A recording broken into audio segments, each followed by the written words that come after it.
Just the Luka the dice. Hello there, fans of the Heresy. Welcome to another episode of Just the Luka the dice. Today we play 30K. Today I have the honor of playing against Marco from, how do you pronounce Sao Paulo? São Paulo. Yeah, Brazil. Quite the trek. Yeah. So you weren't directly coming here. This was like an alternate agenda. You had a plan for coming up here. I was in New York for a time with my family, and Right. then I came here by bus. So And it was like an intricate bus ride too. It wasn't like directly to Niagara Falls. Yeah, You went like to it took northern. about 14 hours, something Yeah, like that. 14 hours from New York on a bus ride. Normally it's only like a 7.5. Yeah. If you 7 drive, hours. Yeah, right. directly to New York City is the 7 hours, 7.5 hours, sometimes 8, I guess, pending traffic. But welcome to Welland. We are playing 30K. We're playing Daemons with Rune Storm. So this will be the second time you'll be seeing them on the channel. I played them once before this in that big Apocalypse game where obviously Apocalypse balance is kind of skewed. They performed really well, and I'm a little afraid to play against them right now. I think they're going to walk all over me, but we'll find out. And I have a special treat for you. You may have noticed it in the title. I don't like playing trader versus trader. So obviously demons aren't traders, but they are traders as purposes for the You're rules. aligned to Horus Right. and his rebellion. So what I'll be doing is playing one of my 2 favorite loyalist legions, and that is the Blood Angels. Lee was kind enough to let me use them. In fact, he suggested it. I said, oh, I don't know what to play. I don't want to play Salamanders. I don't care for them that much. I don't like the Raven Guard. I don't have my Space Wolves yet. We don't have a big Space Wolf collection. So he's like, well, use my Blood Angels. And Sanguinius against demons, it's It's kind of fluffy. cool. It's Yeah. kind of cool too. So we're trying to replicate like maybe a little bit of Cygnus Prime on this board, kind of like a corrupted Earth, scratched Earth. But with more diverse demons, not only corn ones. Yes. So this is going to be a 3,000 point game. We've already figured out the scenario. It's Tides of Carnage, though the Demons of the Ruinstorm can change it up if they want to. And I say we get right to the game. We'll take a look at the armies before I continue rambling on and boring you. We are going to start by taking a look at Lee's 3,000 points of Blood Angels. This is 3,000 points on the dot, actually. It took me a bit to figure out what I wanted to run, but this is stuff that you've seen him run in the past. It's a mix of what he likes to run. No drop pods, though. And I want to note there's no Rites of War either, just because I didn't like the first one I was reading. I don't have a whole lot of jump units to make that work. I think all your HQs and all your troops have to be like Assault Marines or have jump packs. And the other one is you get the Feel No Pain if your unit is reduced to half. You get a 5-up Feel No Pain, but they also count as being destroyed at the end of the game. And that's not great for any scenario. So I chose not to pick any of those, and I'm using just a Crusade, keeping it simple. This will be led, obviously, by Sanguinius here, and he will have the Moon Silver. So he's going to have the Spirit Telesto and the Moon Silver Blade as his weapons, trying to keep it WYSIWYG. This is not the official Sanguinius from Forge World, but this is a model that Lee acquired from, I believe, someone in Poland. I can't quite remember who, but he's had this for a long time. He'll be the general, of course. He's going to have all his special rules. Now, granted, the jump pack special rule, the Sire of the Blood Angels, isn't going to be that useful because I only have 1 unit of jump packs. But we'll see what he can do himself. The Moon Silver Blade should be particularly useful against Demons of the Ruinstorm. Moving on to the Praetor, Master of the Legion. Didn't have to include him, but I wanted to. He is going to keep it simple. He's not going to have the Volkite there. He's just going to have a... Well, I guess... Yeah, no, he would have that because it doesn't matter because the blade is a specialist weapon anyways. He's got a Paragon Blade and the Volkite Charger. Not that it matters all that much. He's got Artificer Armor, Iron Halo, Melt-A-Bombs, and I think that's it for him. I can't think of any other upgrades I took for him. And then he will be joined by a command squad. We have all WYSIWYG. They're all combat shields, except for the Band of Air. He will have a Power Fist. They're all bolt pistols, power swords, combat shields, all Melt-A-Bombs. And the guy out front has a Power Fist. So 2 Power Fists and 3 Power Swords in the back. They will be riding in this Achilles Alpha pattern Land Raider. It is going to be WYSIWYG. The Thunder Cannon, the cannon in the middle there just has the Shatter and the normal shells, so I didn't upgrade with the Splinter or the Incendiary. He's got the Volkite on the Sponsons, and I don't think I actually gave him any upgrades at all. But they will be riding inside of that. It's not an assault vehicle, but it is some extra firepower, which Lee had, and I haven't used it before, so I figured it'd be cool. Troop choices, 3 identical squads of tactical marines. They're all bolters, close combat, and extra close combat weapons. The sergeants are all going to have Melt-A-Bombs, power swords, and bolt pistols with artificer armor. Running that loadout just because that's what Lee's got here built. And like I said, I'm a true fan of WYSIWYG, and I like it. The only squad of jump packs I have are these elite destroyers. So 75 point upgrade for a squad of destroyers. Doesn't matter how many models, could be 5, could be 10, it costs 75 points in the end. They're all double bolt pistols, chain swords. I have 2 Suspensor Web rad missile launchers there. And the Sergeant will have a power sword and artificer armor with a bolt pistol. The other elite will be this Contemptor Dreadnought Lee has built up. Now, he is double close combat weapon, and that loadout is that way because they can take heavy flamers in their hands, but because he's a Blood Angel, he's allowed to swap out those heavy flamers for their special assault cannons with the misfire rule. So that is what he's got. He's got 2 assault cannons, 2 close combat weapons as a Contemptor Dreadnought, which I think is a really neat loadout that the Blood Angels can take. Will it be useful in this game? We'll find out. I'm not too sure. Over here, the last part of the list is 2 identical squads of heavy support, tactical or heavy support Marines. They can all take heavy flamers because they're the heavy support squad, except because they're Blood Angels, they can swap those out for the assault cannons instead. And that is what we have here. We have 20 assault cannons, which is a total of 80 shots. But they all have the malfunction rule, so I unfortunately have to roll those all separately because the rule is for each one guy, if you roll 3 1s to hit, it malfunctions and it can't be used for the rest of the game. But they follow the normal rules for assault cannons being strength 6, AP 4 with rending, 4 shots each, heavy. And that will sum up my list. It feels kind of small, actually, for 3,000 points, but it fills up quick. These guys are pretty expensive. Now we can take a look at the Demons of the Ruinstorm by Marco here. Now, this is, if you're not familiar with this, we're going to go into it. Not great detail in the army showcase, but as we play the game, you'll figure out what they do more and more. Now, first of all, they are part of the Etheric Dominion. They are the Resplendent Terror, which is like the generic, generalized one, where they are allowed to take pretty much all the god-specific upgrades, like Miasma of Rot, Brass Collars, the Slanesh and Zinch one. I don't know if you took the Zinch one. Yeah. I think you took it on them. It's from the Brotherhood of Cyphers. Yes, that's the Brotherhood of Cyphers. So we'll start with the HQ over here. This is the Demon Lord. You're allowed to have one of these in your army. And I want to note, we're going to be using these as the rift markers. I'll explain those at the end and what they do if you're not familiar. So the Demon Lord, what does he have? He has a Brass Collar, okay, which gives him a 3+, 3-up armor save and adamantium wheel.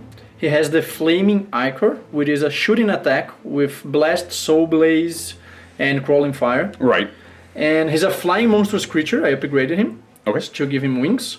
And he is a level 5 Psyker who can select his powers, not generate them. So we've already figured out all their powers. We'll go into that when we actually get to the psychic phase. That's it for him. Now, the demons are pretty basic when it comes to the upgrades. It's just when you start delving into the psychic powers, that's when they get quite complicated. Another HQ slot we have here. It's a Ruinstorm Greater Daemon. He has also a Brass Collar. He's a level 2 Psyker. Okay. He has Miasma of Rot, which is -1 toughness and armor value for whoever he's engaged with. Yeah, that's a pretty good upgrade. It's like the Nurgle specific one. Yeah. Again, so that one's, you're only allowed to take it if you're part of this Etheric Dominion or the Creeping Scourge, which is the Nurgle one. Exactly. So this, just as the Brass Collars that both of them that's have. right, yeah. It's So the Khorne one. That's the Khorne upgrade. And then that's it for the HQs. We have 6 identical troop units, I'm assuming. Yes, exactly. There are 5 guys with Brass Collars, Flaming Ichor, and Warp Silence, which makes them into a Brotherhood of Psychers, and I've given them, all of them, the Psychic Shriek. Which is, and then they get the Primaris as well, technically. From that. The Psychic Shriek is the Primaries one. Oh, okay. Yeah.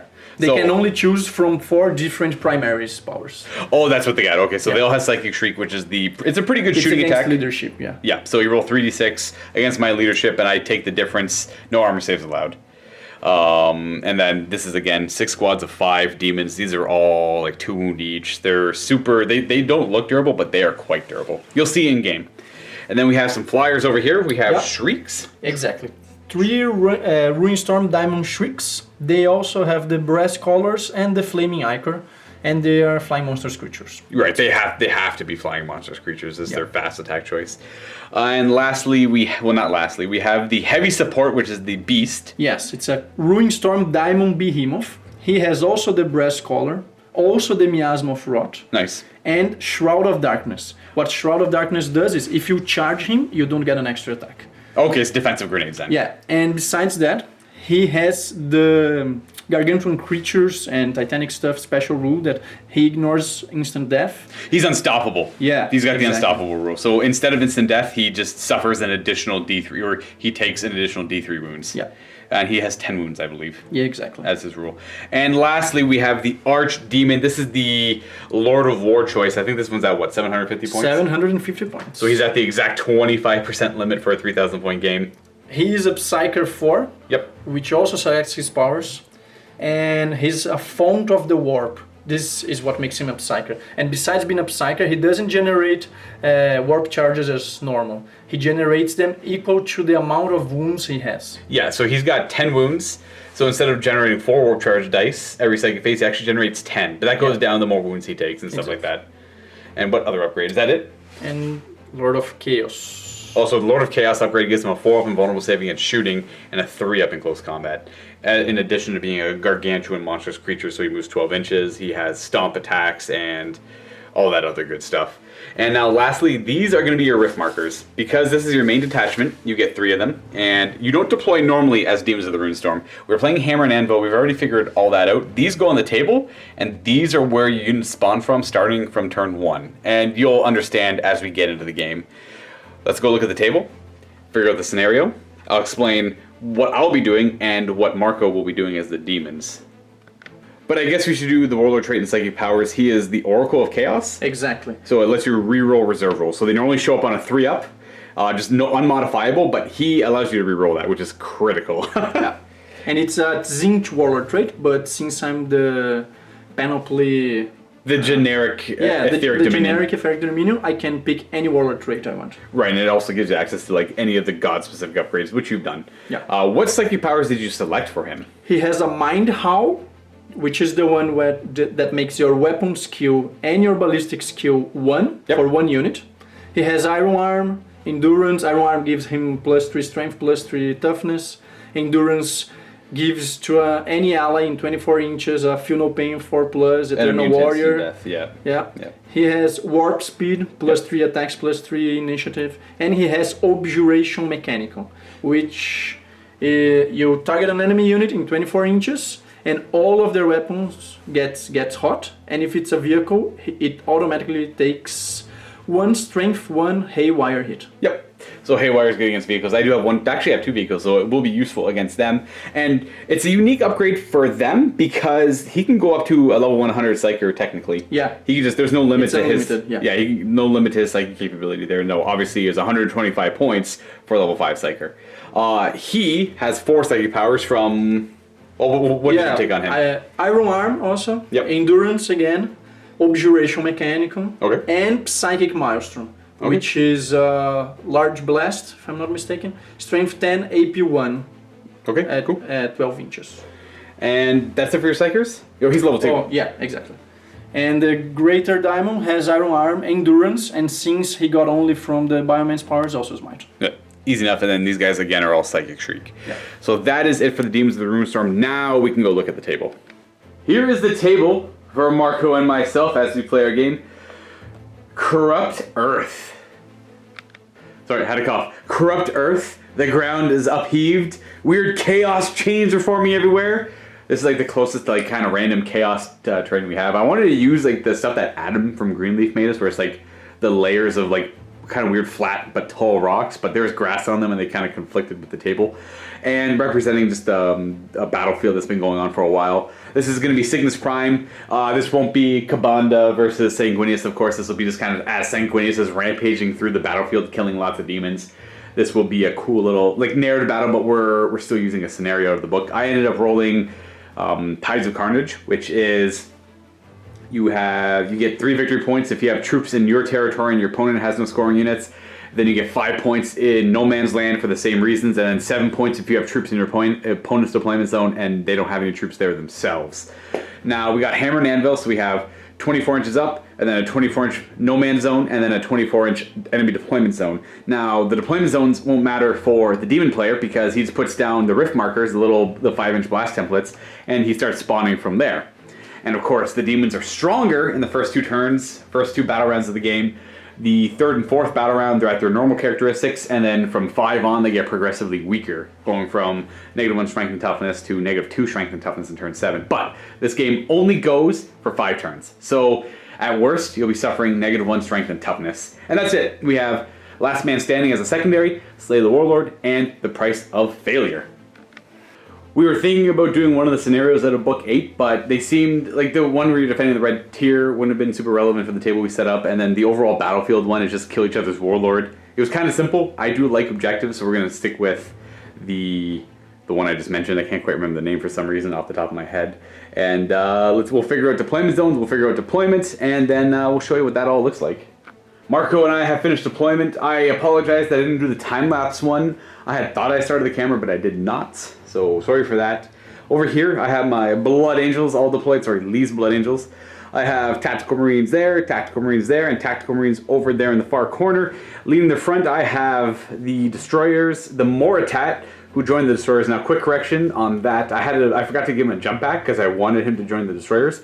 So I took away the Command Squad's Melt-A-Bomb. So I think I'm down by like 5 points, but I mean, I don't care either way. So he joined that unit, and Sanguinius also joined that unit. He's standing out front. Now behind them, I have the Heavy Support Squad with the Assault Cannons. I have the Heavy Support Squad with the Assault Cannons over here on this rock. We're going to treat all area terrain as a 4-up cover save. And then, so 1, 2, 3, 4, 5 pieces of area terrain with a 4-up cover.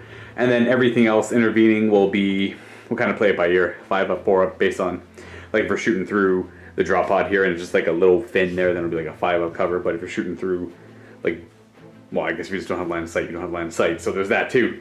We have the Achilles Alpha Pattern Land Raider there with the Praetor and his command squad inside. And of course, the Contemptor Dreadnought out front there.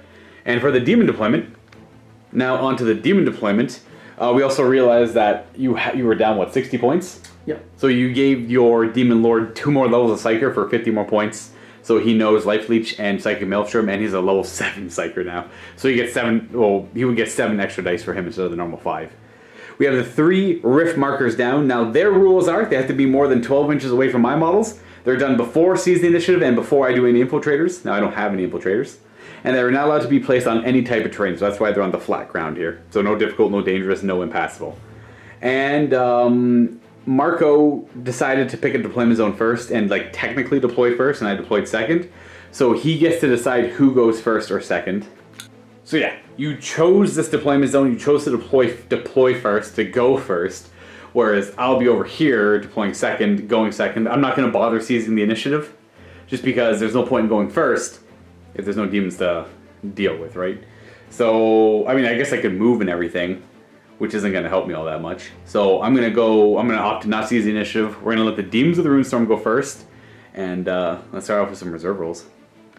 So the way this works is you actually get to roll for reserves on turn 1. Now he's got the Vanguard from Hell special rule, which means you don't have to roll for him. You can choose if you want him to come on or not. But we're going to wait to see who else shows up first. So where do you want to start? Here. So we'll start with him. He gets a 3-up rerollable. So he's showing up. And we just kind of put him over there. Then who do you want to do next? We'll just do all the troops? Or just want to do one unit? 1, 2, 3, 4. Sure. Actually, we need to do it like that, right? Yeah, you'd have to do it separately. So 1 showing up, 2 are showing up, 3 are showing up, 4, 5. And I'm gonna reroll. Yep. For the lower trait. Yeah. Okay. All of them. So all of them show up. That's easy enough. Demon Princess, the Shrieks. Yep. First one. Yep. Second one. Yes. And the third one. Rerollable. Yep. Yes. And then we have the heavy support here. The Behemoth. Yes. Yes. And we have the Archdemon. Yes. And then do you want him to? I assume you want him to come in. So all the demons are showing up right away. Let's go get them on the table and show what it looks like afterwards. Okay, so we have the Demons of the Ruinstorm deployment. These 3 Shrikes, they appeared from here and they started flying, so they moved at least 12 inches away from there. Then this guy popped up, moved up his 6. This is the Behemoth, this is the heavy support guy. And then the pink horrors, the lesser demons, showed up around here. And then the same for over there. They tried to move through cover into the rocks. Some of them got 6, some got 4, and one of them got, I believe, 3. Yep. And then the greater demon showed up over there as well. The archdemon showed up from, well, either there or there. It doesn't really matter. He just showed up. This guy came in flying because he's got the wings, and he showed up from over here and flew up there. And I think that's it, as all the demons are on the battlefield now. And obviously there's no charging for these guys when they show up, but they can still shoot, run, and cast psychic powers normally. And because of their tide, it's like tides of something. In the first battle round, second battle round, everything is +1 strength and +1 toughness. And if they're within 6 inches, it's a per model basis. So it's on the first battle round. So there's Tides of Madness. It's turn 1 and 2 for +1 strength and toughness for battle round 1 and 2. Now the rule you have is per model basis. So every model, when it takes a save, it's invulnerable save. If it's within 6 inches of one of these rift markers, it gets to re-roll it. So that's really powerful in conjunction with him. He's got a 4-up invulnerable save against shooting. If he's within, now I think he's further than 6, but I'm probably not going to be shooting at him. Let's be honest. I'm going to be shooting other things. He gets to reroll his invuln save. If he's in close combat, he has a 3-up invulnerable save. If he's within 6 inches of one of these markers, it's rerollable. He is very durable. He's also a gargantuan. For example, he's within 6. This 6 is too far away, but he's also flying. I'm not going to be shooting at him. They're all within 6. I'm pretty sure all of these models are within 6, so they get to reroll. The guys out front probably don't get to reroll, but the ones closer to the back get to reroll. That guy's within 6, he'd get to reroll. So just to give you guys an idea of how that works, that's a very powerful ability since they're already toughness 5. Now, the movement phase is done. That technically was the movement phase for them. Now we move on to the psychic phase. I mean, I guess technically they would all have to be within 6 because they couldn't move further than 6 away from it when they marched on. The only one that's outside of 6 are the flyers, and that big guy there because he can move 12. And the flyers move further away. Now, if they choose to run outside of that 6 inches, they can do that.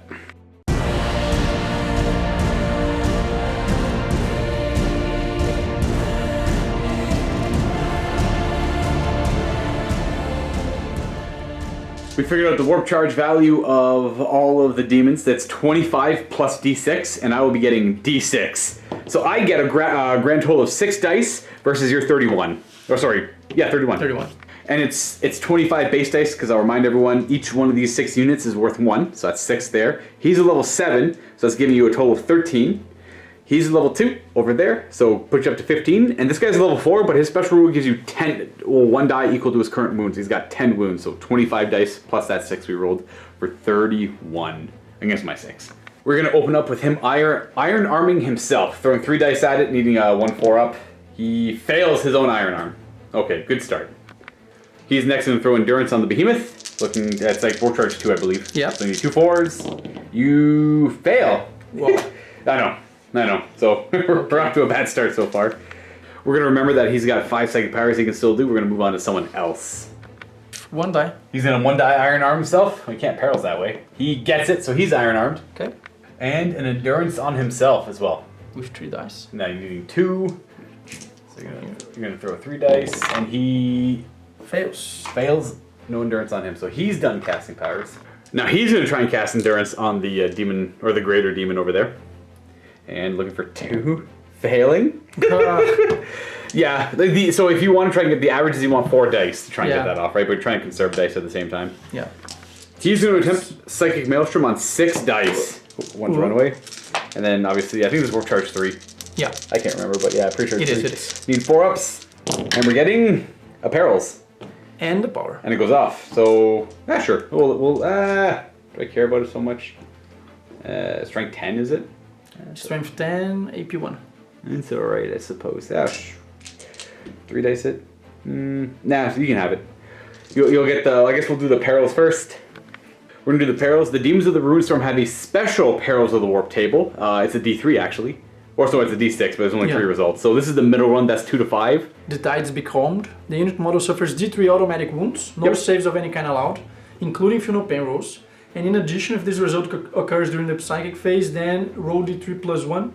Yep. D3 plus 1 for that. And we both get that many dice. Yeah. So I get Both 2 more players dice. gain 2 more dice. And he's going to take D3 wounds. He only has 6, so he's going to take an extra 1. So he's down to 5 wounds remaining. We're going to put the Psychic Maelstrom right there. It's going to be hitting just the Dreadnought and the Land Raider, if you put it there. And it's going to be, so you said BS5 on your guy? Mm-hmm. We're going to know it's going to aim there, so you need the Scatter die and 2d6. And it's going to scatter -5, so it's a direct hit, both ways. So it's 1 hit on both. It's barrage, so it hits the side armor of both. Now the Land Raider's armor 14 all sides, but I think he's only armor 12. We'll do the Land Raider first though. We need a 4-up to glance the Land Raider. It is a pen, so it's barrage, so it's right there. I get no cover. And that means it's +1, +2 on the vehicle damage table. So on a set 5 up, he's dead. He is. He's just stunned. So he's still snap firing though, which is not good for me. So he's got 3 hull points left, and now this guy over here. See if you get a penetrating hit or a glancing hit. I believe you just need a 2 up. I gotta go see what his side armor is. It's a glancing hit no matter what. Let me see if I get the 5 up. I save it with my invulnerable save. Automatic shielding. I forgot he has a special rule where he's -1 to the vehicle damage table, so he's actually shaken, which is, I think he has extra armor anyway, so it's the same result. He's got 3 hull points left, and he has to snap fire his guns. He's gonna life leech down at my heavy support squad. Forward dicing it. He is going to get it with 3, eh? It's assault 2. I'm in cover. You get to heal wounds.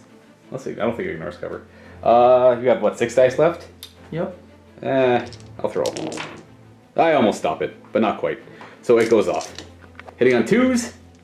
We have 1 miss and a strength 6, so it wounds on a 2. Not a 3. No, it's, yeah, it's a 2. sorry. Yeah. So I have a cover save. I make it.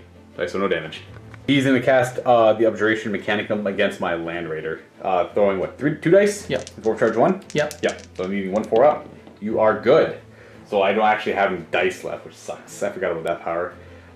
This is a haywire hit, as well as all my weapons have the gets hot rule. So never mind, it's actually, it's not a witchfire, it's just an automatic haywire hit. So on a 1, nothing happens, a 2 to 5 is a glancing hit. That's a glancing hit. Now this one's technically not a witchfire. You suffer a hit. We house ruled that you still get cover and invulnerable saves if you're a knight against attacks like this. So it's only a 5 up cover though. So I fail it. I'm down to 2 hull points remaining. Boop. And I'm still shaken. Same power from the Demon Lord flying up in the sky against my Contemptor Dreadnought. And that is good to go. So you get that off, and it's just, he has the Gets Hot rule on his weapon now, which is awful because he's got 12 shots. And 1 automatic haywire hit, so I have an automatic shielding, which I fail. Well, I guess let's see what it is first. It's gonna be nothing anyways. Gets Hot on him is bad though. Or sorry, it's only 8 shots, not 12 for his guns. Psychic Shriek, 1 die against them. It's a 4 up. No, and then we have 1 more die for them against them. And yes, so it's a 3d6 against my leadership, and I suffer the difference. No armor or cover saves allowed, which is highly unfortunate for them. I think they're leadership 9 with their leader. I don't know if Sanguinius does anything, so we'll figure that out when we get there. So don't roll a 10 or more. Don't roll. Hey, so no damage. So the psychic phase is done. He's shook. Or shaken, so he's snap firing. He's actually fine. But he gets hot. Yeah. Now it's the shooting phase, and we have a lot of flaming ichor to do. Now this is a shooting attack that everyone can do it, but it's like only 1 model per unit can do it, right? So like these 5 guys here can only shoot 1 flaming ichor, but it's a large blast. Is it assault or barrage? Small blast. Oh, it's a normal blast. Small blast. Okay. And 1 model for every 5 in the unit. That's what it is. Okay, so these guys. Units of 5. Yeah. Gotcha. Starting with that unit, Flaming Ichor, that 1 guy out front is in range to put it on his head or right here, but they have Crawling Death, so they're allowed to do a 2-inch move after shooting. So currently only him the 1. So BS4, so they're going to go 2 inches away, but you can just go 2 inches back on him. Yeah. So it'll just be 1 hit. And what's the strength? 4?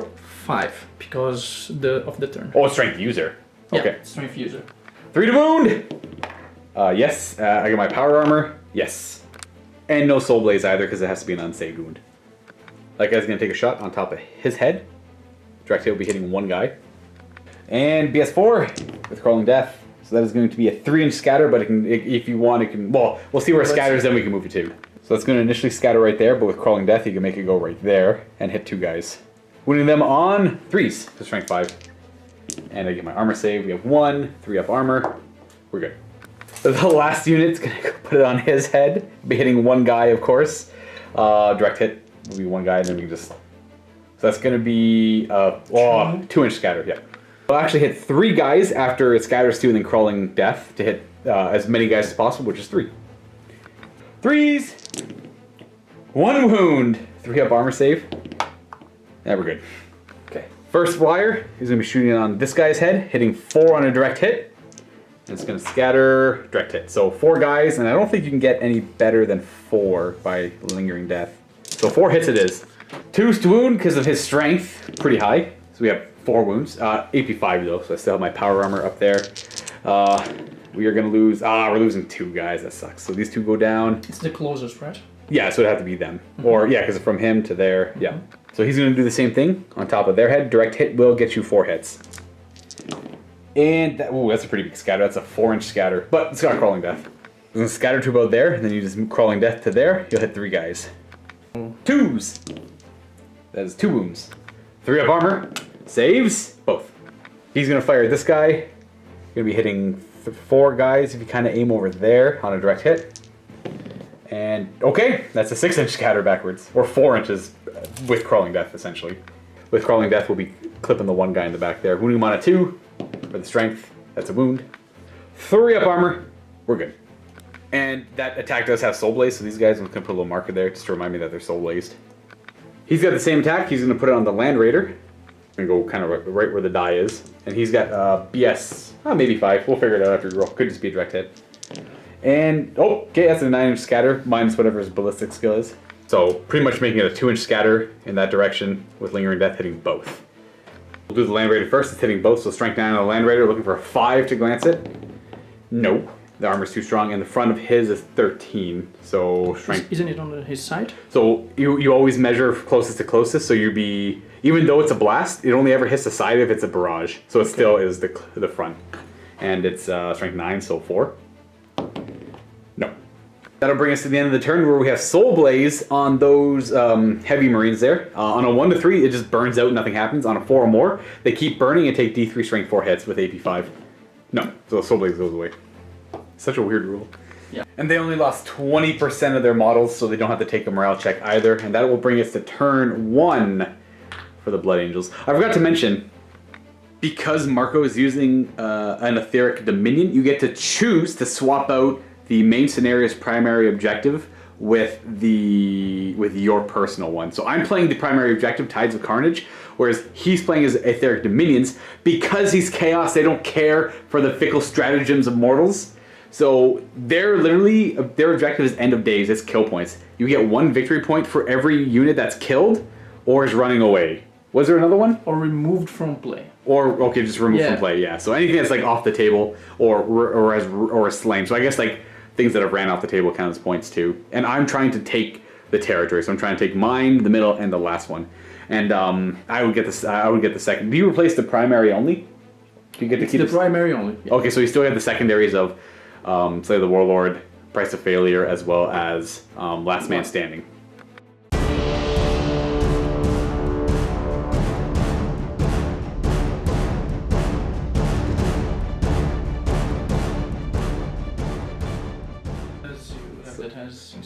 So this guy's got instant death in here, so I'm thinking like... The Paragon Blade? Yeah. Mm-hmm. So I'm thinking maybe if I could shoot one of the, like this guy out of the air, then I could... Well, I can't actually charge out of the vehicle this turn anyways. So that's kind of funny. I don't know what to do with Sanguinius either, because I have to deal with this guy, and I'm not too sure how to deal with him yet. He's got 10 wounds. I have 4 guys currently in the sky that I have to snap fire at. I got the big guy coming. He'll be a threat, well, probably immediately next turn. It's a lot of things, like the demons are a lot of things in your face right away, and you have to weather the storm as they're all +1 strength and toughness across the board. And a lot of the things are going to be re-rolling their invulnerable saves too. So any shooting I do put into them is not going to be all that worth it. I'm not too sure what the best course of action here is. I have the Spirit Telesto, and it's an 8-inch charge with Fleet to go into the Archdemon, who I could do instant death attacks to with the Spear in close combat. In the first round of combat, he's pretty strong. Obviously, Sanguinius is great on the charge, but I could fail that charge. It's rerollable with Fleet if he separates. I think I know that I want these guys to try and skirt and like just try and take some pot shots at them, like stay like 12 inches away and just like bang, bang, bang with the more attack. Not too sure what I want to do with them. In fact, we got this big guy over here who's super tough. I could rend him to death, though I think my assault cannons are better against the lesser demons in this case. I think I want to focus on the lesser demons for the most part. Try and give him the hands with the Contemptor maybe, who's currently gets hot on everything. Not too sure what to do with the dudes in here. Maybe just get them out for now and they'll have a better play for next turn. They're currently snap firing, but I have Power of the Machine Spirit as well. Though I think, you know what, I'll be honest, like after kind of going through Sanguinius' rules here and there, I'm pretty disappointed with what he's got going. I'm surprised he doesn't have hit and run. And he's all about the charge, right? The second he goes in, I don't think I can kill this demon with a 3-up invulnerable save. So the only hope would be just constantly running away or getting caught in combat with him. That would take forever. Now, granted, that guy is super expensive, so I probably shouldn't go in and one-shot it right away, but if I could, that'd be cool. I could attempt a 10-inch charge against that guy over there. Otherwise, I can go over here and bully some lesser demons. But if I go over here and bully them, then he's just going to countercharge me, and then I would lose all my bonuses anyways and get caught in combat forever. First thing I'll do, move through cover on that Contemptor Dreadnought. I'm going to go 5 inches. And he has the Shroud of Darkness. So he's got Shroud of Darkness, Miasma Rod on him. I was thinking about charging him, but he puts my armor facing down at 12, so that's not great. So that's that one move. I'm debating on Fury of the Legioning with these guys. But if I knock someone out of the sky, then that's just an easy charge for him next turn. I don't have the firepower to really take him out. I really want to take out the troops too, though. The charge goes through here. Does it make any difference? No. Yeah, so I'm going to move with Sanguinius to here with 12 inches. It's actually going to be a 9-inch charge. And I guess that thing's right in the way. So you know what? I'm going to go back over here, where I was. I don't want to land in the difficult terrain and make it a hard charge. Oh, jeez. Sorry, Lee. I didn't want to land over here and make it a 2-inch harder charge, but that thing's in the way anyway, so technically that'd be a 2-inch harder charge. For whatever reason, doesn't have move through cover. Oh wait, he's got jump packs anyways. He's gonna land there. I just can't quite balance him there without him falling over. So dangerous terrain, he passes, and it's gonna be an 8-inch charge. I forgot that with jump packs you ignore all the terrain when you move anyways. It's just his Great Wings allow him to use it both in the movement phase and the assault phase, and he gives that ability to all Blood Angels with jump packs as well. Not that they'll be charging all that much. So these Blood Angels shift a little bit this way. They actually move back a little bit to make his charge impossible next turn. Trying to avoid combat with as much of them as possible. Except saying, you know what, this is probably not a good idea. It's probably an awful idea. In fact, I'm going to probably go in, bounce off the Invulnerable Save, and die to Stomps. But my only other option, I think, is just to fall back and run to the corner. So I think I'm just going to die in glorious fun and see how this goes, and just maybe I'll get lucky with dice. It's definitely an uphill battle against Demons of the Ruinstorm, though. Command Squad disembarks from the side hatch of the Land Raider, though it is not an assault vehicle, so there will be no charging. I think this tactical squad wants to stand still for Fury of the Legion, and then they're obviously going to stand still because they are heavy weapons. The Land Raider, on the other hand, is going to... I think it just wants to... It's already shaken. I guess it's got Dozer Blade, so it's going to go through... Or it rolls 2 dice, or it automatically passes dangerous terrain checks, or I guess to re-roll them is its upgrade. So he's literally going to go to there, and he'll just end there just because he's got the flyer in front of him, kind of blocking him. This tactical Marine squad is going to move a wee bit over this way. It's going to fire at some lesser demons. In fact, I'm going to avoid the move through. You know, whatever. We'll do move through cover. There we go. We get 4 inches. We'll tow some cover here. Not that it helps all that much. The Mortat and the squad of destroyers are going to jump up. It's going to jump up over this way. Not going to do anything too aggressive, too crazy. My destroyers will end there, I'm thinking. And then they're there. I think that's it for everything moving. There's no psychic phase. We go right onto the shooting phase. And I guess we'll start with Mr. Mortat here. And the destroyers are going to be firing into... we'll say this squad of lesser demons here. And we'll start with the destroyers, putting their blasts on here. They have suspensor webs, so they're assault weapons. Let's put it on this one's head here. Direct hit, hits 4. So that's 1, so that's 4 hits so far. And that's a 3-inch scatter. So it's going to hit both the big guy and the lesser demon. So we have 5 hits on the lesser demons and 1 hit on the big guy. It's Fleshbane, so it wounds the big guy, and it's 5. So 5 wounds on them. So that's Fleshbane, so that's 5 wounds on them as well at AP 3. But they're within 6 inches of this thing. So they have a 5 invulnerable save that you can re-roll. So it makes 1, and then more. And so 1 takes 1 damage. So that one guy's down to 1 wound, and he's suffering Radphage right now. So he's tough. That one model is toughness 4, and now this guy, he's wounded. He has a 5-up invulnerable save rerollable. So he is not fine so far, but he's near his rift. He's fine, so no damage on him. And now the Mortat shooting into them. We are going to be... He's got 2 shots. I'll keep these as the 2 dice. Any ones that stop his firing, he goes up to 12 shots in total. So this left hand's done, but this one keeps going. And we got, oh, sorry, it's done. So we have 5 hits in total. Not great, not too great. T5 currently, I think I'm strength 5. I'll double check. So I had 2 wounds on the unit there, because I'm on strength 5. So you have 2 demon saves that are rerollable. Or you can take your armor saves even. Armor saves, yeah, 2+. 3 up. So they're fine, so no damage from the Volkite. Boo. This squad of tactical marines is going to be 9 shots. He's got a bolt gun. into the pink Horus, or sorry, the lesser demons there. 1 is out of range, so 5, 6, 7, 8, 9. 3's to hit, bang, bang, bang. 5's to wound. And we have 3 up armor saves on the lesser demons.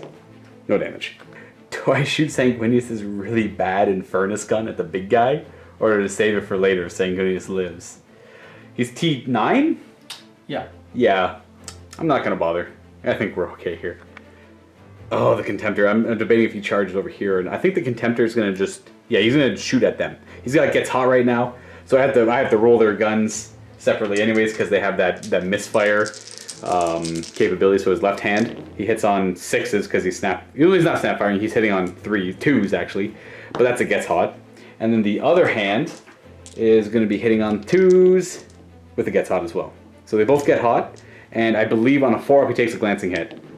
He takes glancing hit, and he takes a glancing hit. Beautiful stuff! Invulnerable saves? I'll double check that in a second. These are the shots that are going to go into them. These are strength 6, so wounding on 3s. That many... So 3-ups? So these are rending. So these are invulnerable saves, and these are 3-ups. Okay, 3-ups. So no damage, and then rerollable invulnerable saves on the other guys. So far, maybe 1 dies. No, I do 1 damage. I do 1 damage to him, and automatic shielding only works against ranged attacks and close combat attacks. That doesn't qualify as either. So he's down to 1 whole point remaining. Super worth. And then we're gonna fire. I guess we're gonna fire this heavy team into them because I do at least want to kill the troops, and this guy's super tough right now. So we have all 8 of them. All 8 of them in range and have line of sight on them. So I will go ahead and start eating them up. So unfortunately I have to do 1 at a time. I'm going to start with like the closest one and work my way back. And hopefully you guys don't hate this too much. We hit on 3s. So we have 3 hits so far. I'm just going to add them all up. We have 6 hits. Plus 3 more for 9 hits. And the 4th one's going to be almost goes kaput. So we have 10 hits. The 5th one... Again, almost 1 more hit, so for 11, 6-1 is going to be 2 more hits for 13 hits. 7 gives me 2 more, and the last one gives me 2 more. 3's to wound, 6s are rending. We have 2 rends, and the rest are just 3-up armor saves. So these guys over here, I can do the rends first if you want, doesn't matter to me. 5-up saves, rerollable. So far, maybe 1 dies, so this. He's going to take 1 damage, and then these are just all 3-up saves. So 1 damage becomes, so he dies, and he kills 1 other guy, and 1 guy gets wounded. He would die, and I think he would take a wound. This squad of 10 is going to Fury the Legion into that squad over there. Just because I want to try and make them fail morale checks and maybe eat away at them slowly. So we have 3 of them in rapid fire range for 4 shots, and the rest are going to be just 2 shots apiece. So it's essentially 26 shots. There's 10 of them, yeah. These hit on 3s. This is kind of like a, oh wow, that was not great. This is a little swan song before maybe they get tied up. I'm curious where that beast is going to go, the behemoth. I think he's going to go to the Contemptor. So that Contemptor could die to some a gust of wind at this point. Now these all wound on 5s, unfortunately. We get some, oh never mind, we get 2. Armor saves! You take 1 damage on the middle squad there. Down to 1 wound there. They're finished. This squad could shoot some bolt pistols, I suppose. 2 bolt pistols from the Praetor and the veteran command squad into that squad of lesser demons there. I should roll them separately, I'll just reroll them. So the Praetor hits on a 2, the other guy hits on a 3. And that works out the same way. And wounds on a 5, nada. Unfortunately, only 4 of these can actually fire into them. Now they could all obviously fire into this flyer there. Maybe they could fire into the Demon Lord up there. You know what, I'm just going to have all 10 of them fire into the Demon Lord in the sky. Maybe we'll get lucky. You never know. Only hitting on 6s. But you never know. Let's see what we get here. We have first guy, so we have 1 hit. Second guy, 2, 3 hits. Third guy, nothing. Fourth guy, 4 hits. Fifth guy, nothing. Sixth guy, 5 hits. And then... 7 hits? With the 7th guy? Yes. And then 8, nothing. 9 is nothing. And 10 is another hit, so 8 hits. A little above average there. And we're wounding on 5s. Right with rending. So we have 2 wounds and 1 rend. I guess you can do the rend first, doesn't matter to me. So he's going to have a normal 5 up against the Rending. No reroll because he's too far away. So he takes 1 damage from there and 2... What? 3 ups. He's got armor. Yeah, brass collar. So he takes 2 damage. So he's down to 3. I'll fire the Land Raider Achilles. We're going to fire these 4 strength 8 single shots from the cannon up at the flyer. And we're going to fire this Volkite at him as well. We're going to power the Machine Spirit this one into... Yeah, we'll say the big guy. Maybe we can do a couple extra wounds to him. Doubt it, but maybe. Just maybe. I'll shoot that one first. Into the big guy. 4 shots, twin linked with the power of the Machine Spirit. I know he's shaken, but... And we do a wound. He will have a 4-up invulnerable save. Or does he have armor? Yeah, 3+. Okay, yeah, I don't... I think I'm only AP 4. Actually, I'm only AP 5. Wow. 4-up armor or invuln, you take a pick. You fail it, you take a damage, and then Deflagrate, you don't take another wound. So just 1 damage. He's down to 9. And because of shaken, I'm snap firing into him anyway, so I'll do the Volkite first. 6s, it's twin linked. Oh, nice. Strength 6, wounding on 5s. Nothing. And then we have 4 shots from the Thunder Cannon. 2 hits, wounding on 3s. Double wound. It's only AP 4, so you have 3-up armor. He takes 1 more damage. I'm desperate to do 1 more wound to him because maybe I'll get lucky. This one guy doesn't have line of sight, but the other 9 do, to fire bolt guns at him in the sky. 3s! 6s, I mean. We have 3 hits as we try and shoot him out of the sky, and 6s. Nope, he is safe. That should be it for the shooting phase. So we have a grounding check on him, and we have a morale check on this squad here because they lost 2 guys. So their leadership 7. Their rule is if they fail a morale check, then they have to suffer their special perils.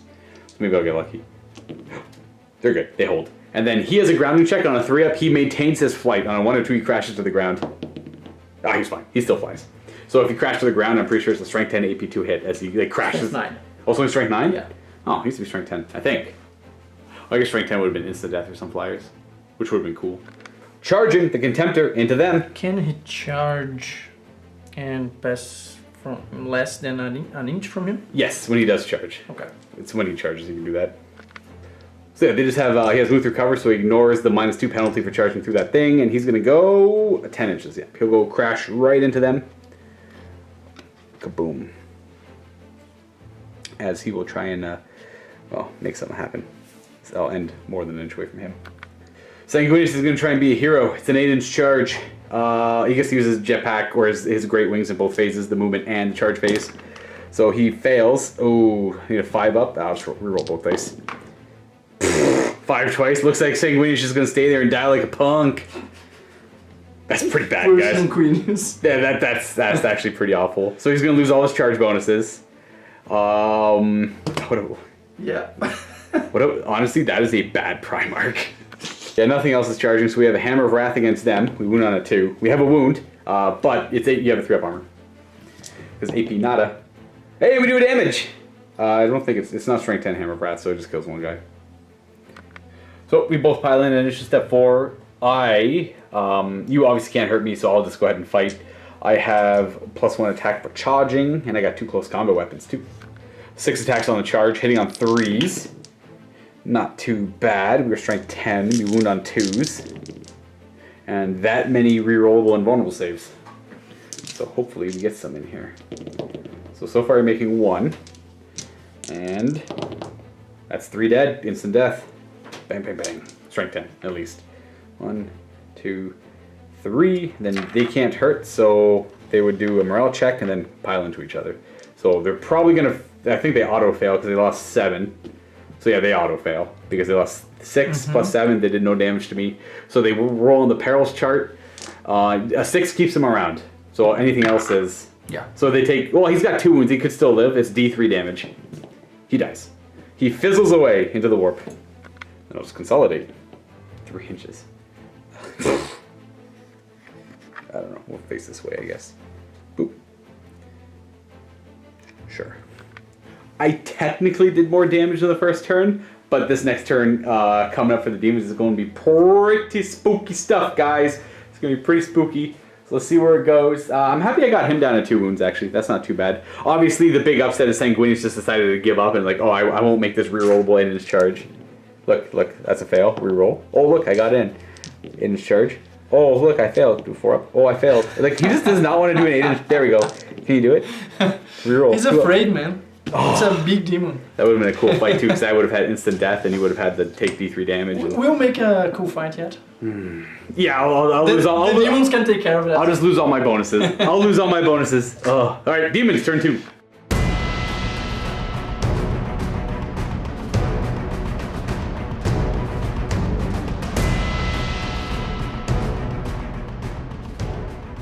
Big flyboy is gonna go flying over here, going behind my lines. He's gonna pivot. I assume all these guys are staying in the sky. Yeah. So he's staying in the sky, and then these two are staying in the sky. Yeah. Pivoting that way, flying in front of the Land Raider. He's gonna pivot that way, and go over that way. Move through cover. They're gonna go 6 inches. Nice. They reposition there. The wounded guy is gonna stay in the back, just to juggle the wounds around. Next squad's gonna move through cover. They go 6 inches as well. Nice. Last squad, move through cover. Extra 4. Not being able to move far enough. Not being able to move that far, but they're still within range of the rift marker for rerolling invulnerable saves. That's all done. What about the big guy? Is he just moving up to Sanguinius? Mm-hmm. Boop. He actually has move through cover. He has to roll it. Yeah. So he has to roll 3 dice for move through cover. He just doubles whatever he rolls. So he can go 12 inches. Okay. He'll end right in front of Sanguinius. Gonna move 6 inches up towards my tactical marines. The plan was to try to leave my deployment zone, but I'm gonna try and get as much Furies out as I could and get as much shots off as I could. These three, they're gonna do a move 6 inches forward. Yeah, the one unique thing with them is they're the old demons used to never have to take morale from shooting. But these guys do, but they have a little more durability through their perils chart, and then the other one's dead. Throw that guy over here. Right, just to juggle the wounds up a little bit. What about the behemoth? What is he doing? He moves 6. Is he going to tangle with the contemptor, or is he just going to fight? You can kill my warlord pretty easily, I guess. Yeah, I'll put him here, and then I'll decide. That's fair. On to the psychic phase. You lost a wound here, so you only get 9 dice instead of 10, and you lost a level 1 psyker unit, so 23 dice plus d6. So 24, and I get a whopping 1. Love it. So he's gonna do Objuration Mechanicum against him, which is you gets hot, and I take a what's it called, a haywire hit. Oops. Two? Yeah, 2 dicing it, sure. And you get it. It's a warp charge 1. It should be. Mm-hmm. So, exactly. Like I said earlier, we house rule that this counts as a shooting attack. So things like cover, and obviously there's no line of sight, so it's hard to actually say that. But whatever, I'll roll my save. He's dead anyways. Oh, you could roll a 1. Yeah. Is he? Yeah, he's gone. It can't blow him up. Raging. So he's just a wreck right there. Boop, boop. Leave a little wreck marker there. And then that's 2 of your, 24 dice? He's in a Psychic Maelstrom right on top of my heavy support squad there. And this is Warp Charge 3. Yeah. Perils is risky here. We're going to 8 dice it though. Oh, and he doesn't Perils either. Yeah, it's double 6s for Perils. And we get it with 3 too. Nice. 6 on a direct hit right there in the center. It's right on top of his head. And he is BS 5, was it? Yeah, not 9. I think it's 5. So it's a 4-inch scatter probably. Scattering there, only thing those 2. Wounds on 2s. Double wound. I will have cover for the first guy. Oh, it's area terrain, so the barrage doesn't ignore the area terrain, but the other guy doesn't have a save. So he's good, and second time he dies. So he dies from that. He's going to Iron Arm himself. Warp Charge 1. He perils! He gets it. He could die. So now you're rolling the perils chart. You don't want to. You want a 6. You want a 6. Yeah. So a 1 and 1 to 5 is bad. So he suffers D3 wounds with no save allowed. He's alive, but he'll have to take a grounding check at the end of this. But he does have Iron Arm on him right now, making him tougher as well. Now we're gonna Life Leash to see if we can give him some wounds back so he doesn't die to a grounding check. Yep. Those guys? Shooting them. So it's Warp Charge 1, throwing 2 dice. Here's another double 6, of course. Oh, you know what? I'll try and stop it with my 1 die. I don't. So it's Assault 2. It hits on 2s. 1 hit, and it wounds on a 2. It's AP2 though, I believe. Yeah. So it just kills the 1 guy. And do you automatically heal the wound? Yes. So he goes up to 2 wounds. Forgot that the Gargantuan monster creature actually has Feel No Pain. It has a special rule for being Gargantuan, so 5 up to ignore the damage he took. He still take that damage. On to more psychic powers. Forgot to move him. Actually, we'll do that. Move through cover. He's a monstrous creature. He goes 5 instead of 6. Boop. 1 die, Objuration Mechanicum against my Land Raider. Hey, it works. I got no way to stop it. So he's got a Get Taught on his weapons, and I suffer Haywire hit. It's a glancing hit, and that's definitely not enough cover to declare cover on that big body, so I'm down to 1 hull point remaining. Whoops. 1 hull point remaining. Endurance, 24-inch range onto the Demon Lord from the Archdemon. So it's Warp Charge 2 using 4 dice. You get it. So he has Endurance on him now. So 4 Feel No Pain and Eternal Warrior. We're going to start with the Psychic Shriek from these 5 into my Heavy Support Assault Cannon Squad. 2 dicing. For the first one, yeah? Yep. Warp Charge 1. You are good. So 3d6 against my Leadership. My Sergeant's still alive. And you got to roll higher than it. Hey, that's 11. I think I'm Leadership 9. So 2 will die, no cover, no armor, so we'll say these 2 go down. They've lost 3. It's more than 25%, right? Yeah, so they have to take a panic at the end of the phase. Okay. So we're going to go with them next into them. 1 die. 1 single on 4 up. No. Then we have this squad over here if they want to do it. They have no range against the destroyers, so the heavy guys. I don't want to do it on the destroyers. Oh, okay. And those 2 guys against those heavy support guys. All right. So we have how many dice left? 2. Yep. So we'll start. Yeah. So this 3-man squad. We'll do the first one. The answer is yes, and then the other one. We'll see if the other one can do it. No. So 3d6 against them. Psychic Shriek. Leadership 9. No. At the end of the psychic phase, you have to take a grounding check, and they have to take a morale. So I'll do the morale first. They are holding, and you, on a 3-up, stay flying. Yes, you're still in the sky, with endurance and iron arm. Shooting phase, they're going to do, what is it called? Bile, blood? Something? Ichor Flame, if I'm not mistaken. Right, so they're going to shoot it at him. So direct hit will just hit Flaming the Ichor. Flaming Ichor. Oh, yeah. 1 shot on the Mortat, still part of the destroyers though. Direct hit is 1 hit. It's got Creeping Death. Oh, wow. That's actually good. That's a 6-hit scatter, eh? So hits his head, then Creeping Death says, oh, 3 hits instead. Looking for a freeze. Yep. Strength 5. Okay, sure. Nothing. We still have 2 more guys to shoot. Yep. On top of his head. Those. And there should be 2 or 3 hits on top of his head. Direct hit is 3. That is going to be a 3-inch scatter this way. So there's going to be 4 hits. So go there, and then Creeping Death. And these wound on 3s. That's 3 wounds. No real relevant APE, so I'm going to do 1 at a time on him. He's got 2 up armor. And he is okay. Last squad up here, same spot, kind of on his head, hitting 3. Direct hit would hit 3. So you could just Crawling Death, boop, hit 4. Yep. 3s to wound. That's going to be 2. I'll take him on the Mortat 1 at a time. So first guy, first one, and then second one. Oh, he takes damage. He's got 1 wound left. And Soul Blaze. Yep. He's going to shoot his little blast down on top of his head, which should be hitting a good chunk of them. We can hit 4 easily there. Yeah, so we'll probably do 4 on a direct hit. And that's a direct hit, so that's 4 hits, and you can't really get any better than 4. No. So it's going to be wounding them on 2s. It's going to be 2 wounds. I have 3 up armor. Kills 1 off. We'll say this guy dies. This guy is going to fire the blast over here, and it'll be hitting 4 on a direct hit. And direct hit. 4 is your best bet with Crawling Death. 2s to wound, actually, and these are just AP not relevant. So no, 1 dies. So Soul Blaze on, well, they're already Soul Blazed. So this guy would die then. Now the third guy is going to shoot backwards onto them, and it's a direct hit on 4. So we're going to get a 3-inch scatter. Still hitting 4 guys though, because it was covering all of them pretty clearly. And then with Crawling Death, that is, so it just goes back 2 inches to cover more of them.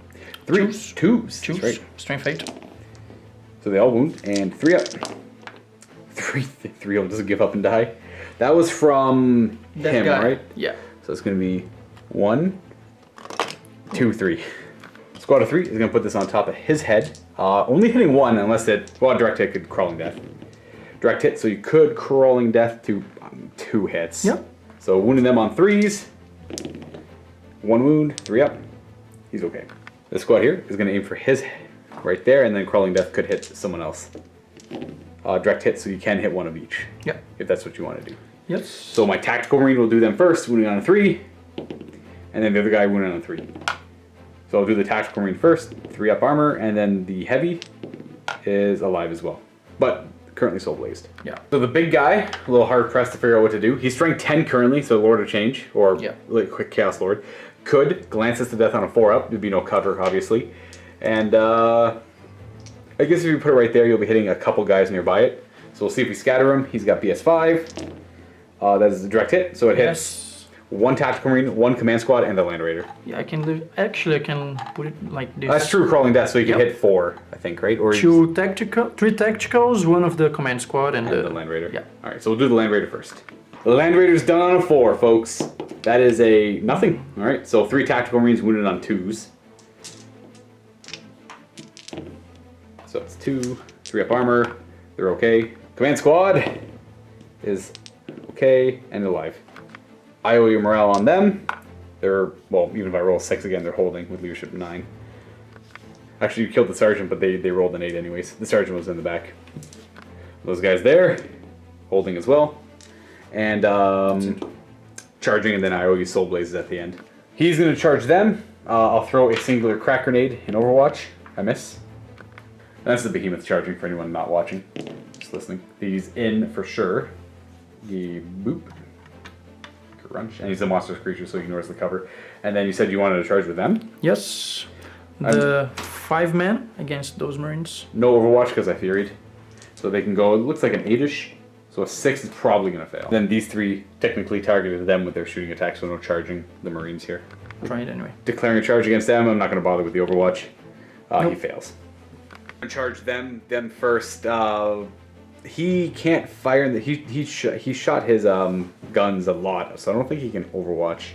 Some guys are going to Overwatch. Says he can't fire and he can't do shooting attacks in the next turn. So I'm going to assume that means no Overwatch and no shooting on my next turn. So that's because of chain fire. 7 guys can see, so they're going to Overwatch. First set of pistols, second set of pistols. They're all double bolt pistols, and I get no wounds. Charging, you probably need True terrain? Sorry? Yeah, so it's terrain, -2, so it's going to be a 5-inch charge, 6-inch charge probably. We'll see what we roll. Probably get higher than... Yeah, you're fine no matter what. So they all charge like that. Who's the wounded one? Was he this guy here?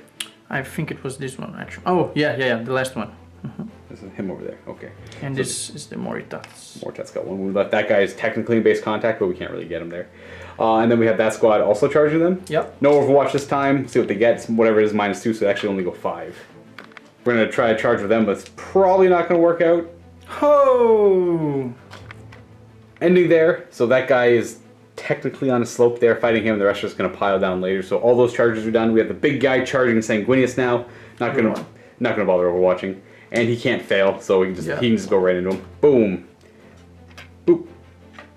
We'll do this fight first over here. Now, because you technically charge through terrain, I get the initiative. Not that it's going to matter all that much. What toughness was your guy? His toughness 8. So he's T8s. Yep. So I'm going to go in with he'll stay there. Here are the Hammer of Wrath attacks. Oh yeah, he's got a Hammer of Wrath, so you get to do your 1 Hammer of Wrath at strength 8 or 9? No, it's at his strength. His strength, yes. 9. Okay, so strength 1, strength 9, Hammer of Wrath. It's actually instant death. Ooh, it hits. It's AP2, right? No, just no AP on that. Ah, okay. Armor save. We're good. Now I go ahead and do my attacks. I have 4 attacks base, +1 for digital lasers against your guy there. I'm wounding you on 6s, but because I'm a blood angel, I wound you on 5s. I hit you on 3s, right? I hit you on 3s. It's a master crafted, so those all hits. So 5s to wound. Unfortunately, only 1 wound at AP2, so you just have your demon save. It's not instant death or anything. So 1 demon save, 5 up. I do 1 damage. Okay. I got 2 crack grenades on those 2 guys there who have, well, they can't actually hurt you at your T8. So I hit you on 3s. Actually, no, what's your weapon skill? Well, I hit you on 5. It's 4. Strength 6, wounding on 6s. I only get the +1 to wound with, I think, like close combat weapons, like blades and stuff like that. I'm not too sure if crack grenades count for that. Where's my other Power Fist guy? Oh, he would have piled in. He would have actually had a crack grenade. Forgot about him. Boop. Misses. And then I got 2 Power Fist guys that don't get to pile in yet. Actually, they pile in at the same time you fight, so they're You gonna. can do them first. Yeah, we'll pile in. I'll do them first. They have 2 attacks each, so 4 attacks. Boop. They hit on. What was your weapon skill again? 4. All right, so I got 2 hits, and I am strength 8, so I'm wounding you on. What's your weapon skill? Sorry, toughness 8. Yes. So I wound you on 4s down to 3s. So I got 1 wound on you because I'm a blood angel, Okay. and you have a demon save. Nope. All right, 1 more damage. He's down to 8. Hitting me on 4s with his massive attacks. So we have 4 hits, 2s to wound at AP2. Okay, so he's instant death right now too for my Praetor, so I'm not going to be taking them on him. I will do these, I got 1, 2, 3 guys at a time, because I got just normal power sword guys. The combat shield saves 1, so 2 of them are dead, and then a 5-up invuln. Nope, so 3 of my sword guys die. They're kind of useless anyways. But that means you win combat, unfortunately. I was hoping to win combat there and force morale. So that's the end of the combat. The banner gives everything Blood Angels within 6 inches fearless. So no breaking, so we just kind of pile into each other again. What is initiative 4, I think? So these guys all charge through terrain without grenades, so they count as being initiative 1 when they fight. Okay. But I will go ahead with my guys. I'll do the Mortat first, I suppose. Mortat's got 4 attacks because of his double pistol. He actually hits all of them. And we have 2 wounds. And you just have your 3-up armor. Yeah, no AP, really. Oh, 2 damage. It kills 1 guy. Yeah, it had to be that guy. And then these guys would all pile in, so they're all pretty much base to base there. So that's the squad. That was a squad of 5. You're going to pile in. You'll pile in. I'll go ahead and do the unit champion first. He has got 3 attacks because of double close combat weapon and 2 attacks base. Weapon skill? 4. So I'm hitting on 4s. We have 2 hits, and I have rad grenades. You're down to T4, so I wound you on 4s, and I get +1 to wound, so I wound on 3s. Not that it matters. This one's actually AP3 because he's got a power sword, so we just have a demon save. So we fail that, so 1 wound so far. Okay. Put on that guy there. There's going to be 12 more attacks into them, and then 9 attacks into them. 12 attacks, hitting on 4s. 3s to wound because of rad grenades and the Blood Angel rule. And then these are just 3-up armor saves, just power armor. So it kills that 1 wounded guy because it's the same initiative step. I don't know why I said 9. They only have 6 attacks over there. So they hit on 4s and wound on 3s for rad grenades. 2 wounds on those pink horrors over there. They have armor though. 1 damage. So that squad, this squad of 5 piled in now, and they have 2 attacks each. Yep. Those charge. 2 on the Morta? Well, it's 1 unit, so you do all your attacks, and I can put them on whoever I want in base contact. Okay. So it's gonna be 3 attacks per guy, 15 attacks. Okay. Weapon skill 4, so force. Yep. Wounding on 3s, or strength 5. So we have 4 wounds. I'm not going to put them on the Mortat. I'm just going to put them on 3-up armor save guys.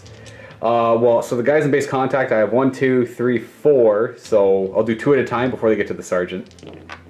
So 1 guy dies, so 1 at a time, 3-ups. Because the sergeant's got artificer armor, so 2 die. So that would be him and him. Yeah. That's their 10 attacks done. We have this squad of 3 who can do 6 attacks. So he's technically in base contact with him right now.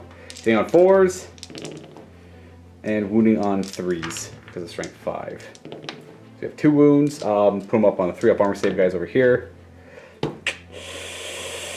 Oh, that's not good. They have to die. That's expensive stuff dying right there.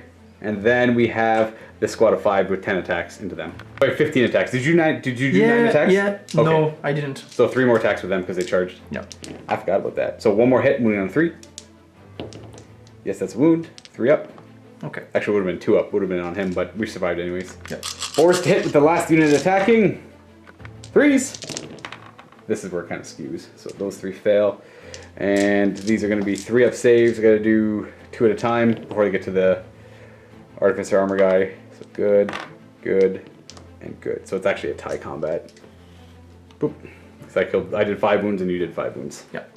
And then we pile in towards each other. It's your turn, so you do yours first. Whoops. And then yeah, you just leave those guys up there. It's kind of a sloppy mess, but it's our sloppy mess. Yeah. Pile in, we got a unit over there, we got a unit right here, and then this unit of 3 over here. So unfortunately it is a tie combat. That was that guy's wound. And that's all she wrote. Now for the big fight. You get a Hammer of Wrath, wounding me on a 2. Boop. Armor. We're okay, we have 2-up armor. Yep. I definitely get to go first. I get +1 attack and +1 initiative in the first round of combat. I don't know what to use though. I think I'm strength 6 or strength 7. You're T9, correct? Yes. So no matter what, I'm wounding on 2s. Sorry, I'm wounding on 6s, I mean. +1 because you're a Blood Angel, right? No, he doesn't. That's only for things that have the Legion of Astartes rules. He actually doesn't get that. Primarchs don't get their own Legion of Astartes rules, which is odd. But I mean, it would make them pretty strong, all things considered, for what some of them can do. I actually don't know what to use. The sword automatically does 2 wounds, but the spear has instant death. against you, so that's an extra D3 damage. And if I roll a 6 to wound, it's 2 wounds, so that's 2d3 damage. So I think I'll just do the spear. Hitting you on 3s with the spear, just because it's got the Angel's Wrath. It's master crafted, so they all hit. These wound you on 6s, but Angel's Wrath is a thing, so 6s are good. That was a 6. So these are, I think they count as 2 wounds if you fail. So that's going to be 4 wounds using 3-up invulnerable saves. Yes. Yes. And you fail 1. You take 1, but it's instant death. You have Unstoppable, which is D3 wounds. So it's D3 damage. 3. Nice. So I bring him down to 6. And that's pretty much it. And no field, no pain for... Because it's instant, because it's instant death. So you get your attacks back against me because I'm done there. You have 7 attacks back, hitting on 4s. 3. So 3 hits. And they're wounding me on 2s. And it's definitely AP2, so goes right through my armor. These are 4-up invulnerable saves. I didn't charge, so I don't get to reroll. I lose 2. So whose wounds are this? I think it was... No one. No one? Yeah. Okay. You have 4 wounds remaining, and now we have the unfortunate stomps from the monstrous, the gargantuan monstrous creature. This could swing the combat. So you get D3 stomps, and it's going to be 2. So he's going to put 2 on Sanguinius' head. Yep. And 1s do nothing. 2s to 5 are strength 6 AP 4, and 6s are Sanguinius' off the table. So he's first one, nothing. Well, it's something, but so 1 strength 6 hit, it wounds him on a 4, and 2-up armor. We're good. So I actually win combat. Yep. So you have to do a morale check at -1. He's leadership 10. He's fine. And that's turn 2 for the Demons of the Ruinstorm. Currently off to a pretty good start. I don't have a whole lot left going for me. Well, I have some things going for me, but I don't really know what to do about it. I love to kill this guy, but he's got Iron Arm and Endurance on him right now, so he's in a pretty healthy spot. Getting him down to 2 wounds is nice, though. These guys are all caught up in combat, which is not great. I was hoping to win that combat, and I was hoping to do a little bit more over here. Now, this would be a perfect scenario for him hit and run. Boom. He hits and runs. He moves 3d6 inches. Boom. Backwards. Then on my turn, charges the big guy again for the potential kill. I'd be wounding on 4s instead of 6s. And then 6s would still be good. But we'll see what we get. I lose my initiative and I lose my attack because we're in a prolonged combat now as well.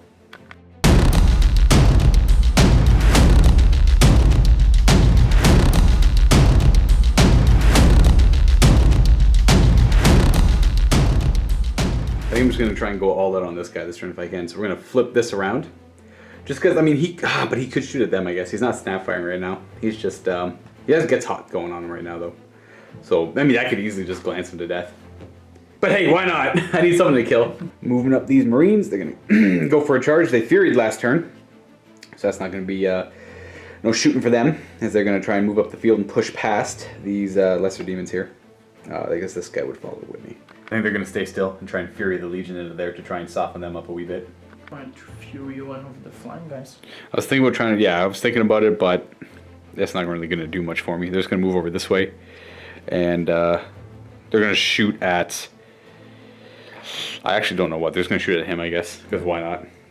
It's the only target. We're just going to pivot the Land Raider over this way to shoot at them, just to soften them up to try and break through this flank. We're going to fire everything from the Land Raider into... we'll do the 5-man squad, and we're going to fire the 4 small blasts on top of their head. So it does have gets hot right now, so for the blasts, I think I roll 4 dice because it's heavy 4. Okay, well, you know what? We're good anyways. We're going to put, I guess, if I put it there, I'm hitting 4. If I put it there, I'm hitting 4, and I have the chance of hitting them. So I'll put it right, we'll put it right there. So moved him a little bit, but direct hits on him will be 4, so that's 4 on the first one, and then it's going to be 8, and then 1 inch scatter. It's going to be hitting all 5, so that's a 13, and then the last one, 4 more for 17 hits on them. At strength 5, I believe. Forced wound, and you get your 3-up armors with the brass collars. That was not great. That was not great at all. So 3-up armors, and that wounds 1 guy. We'll wound this one over here. Yep. The first Volkite, twin linked, so I can reroll those gets hot. No twin link there, strength 6. So 2 wounds, and you have 3-up armor.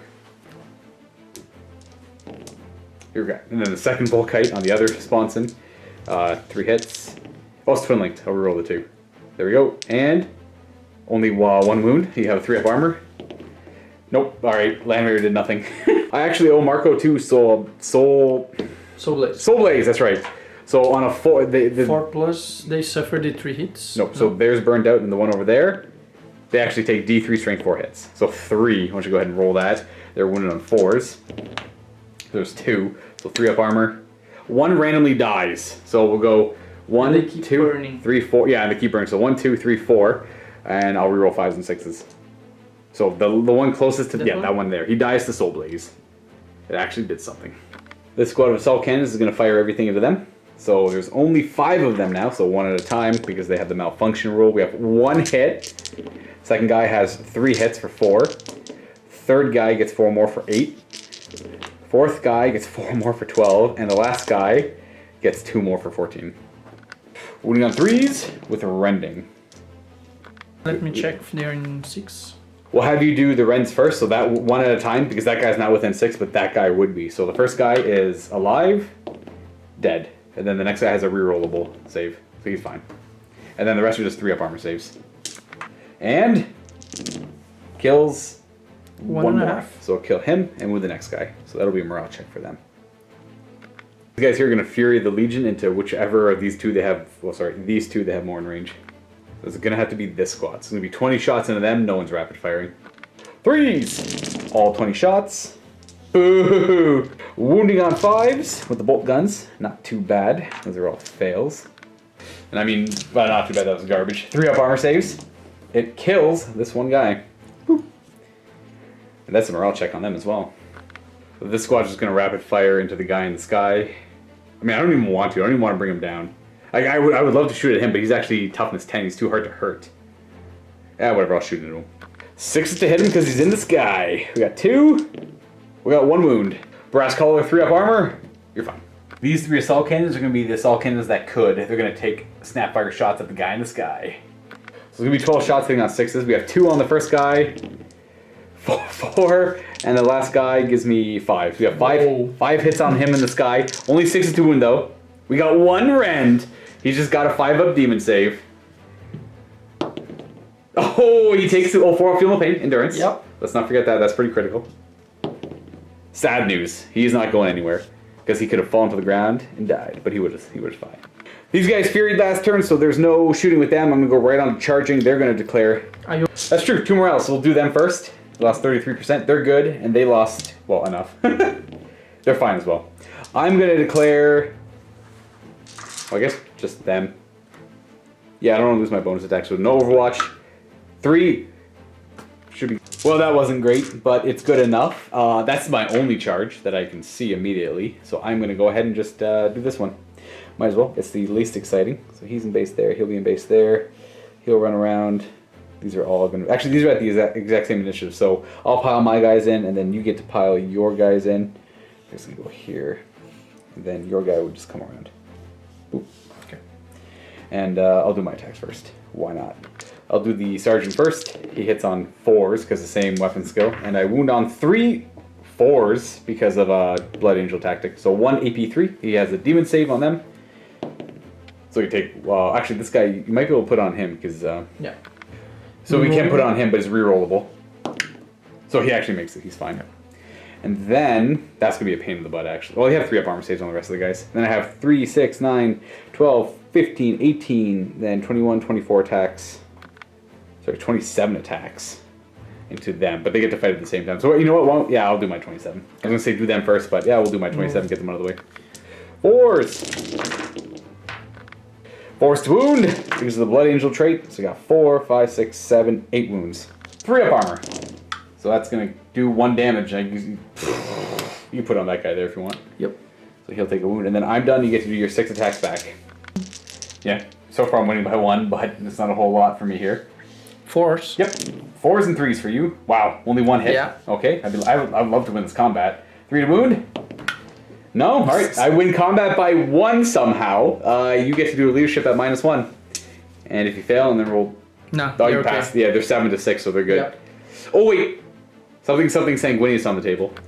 Angel presence is only 3 inches. It actually would have worked for them over there. I'm curious. Never mind. I came over here and it's not 3 inches.